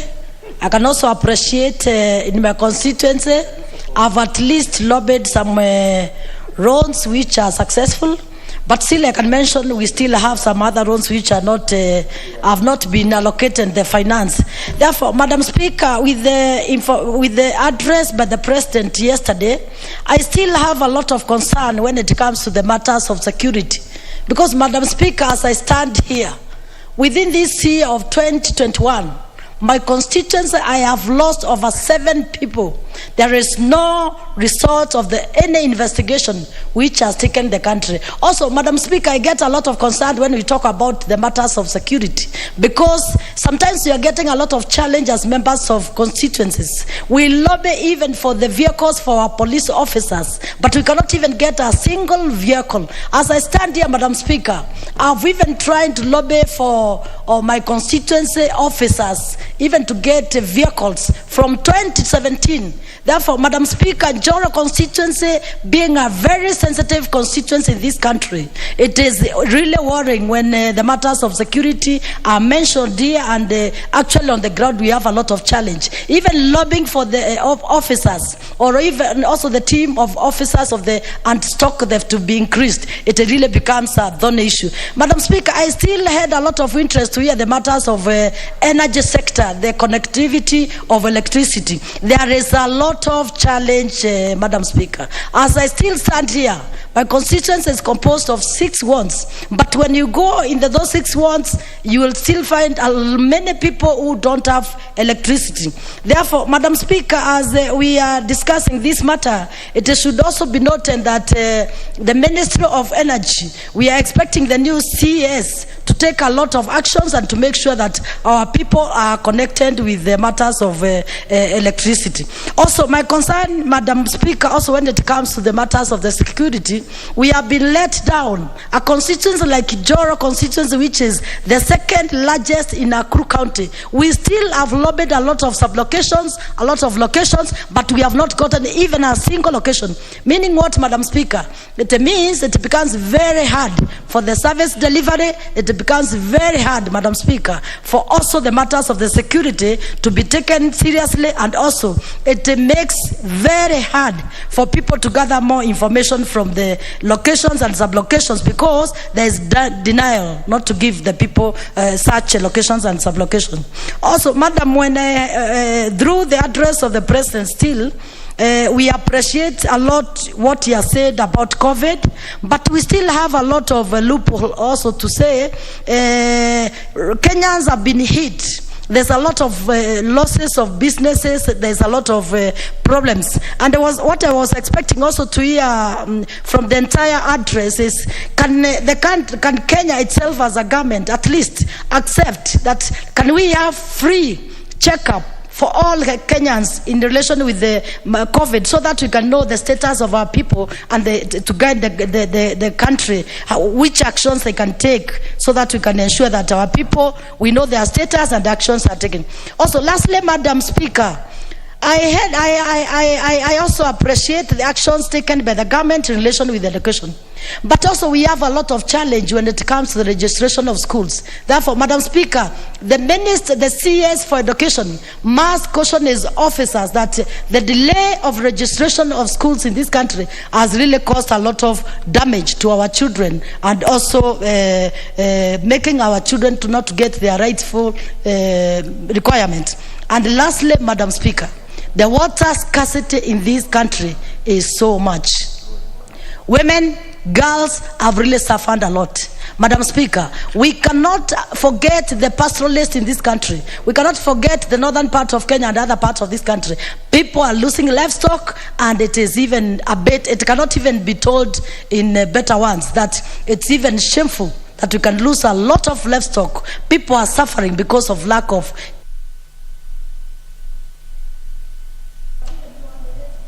Wind up.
KDIC, protecting your deposits.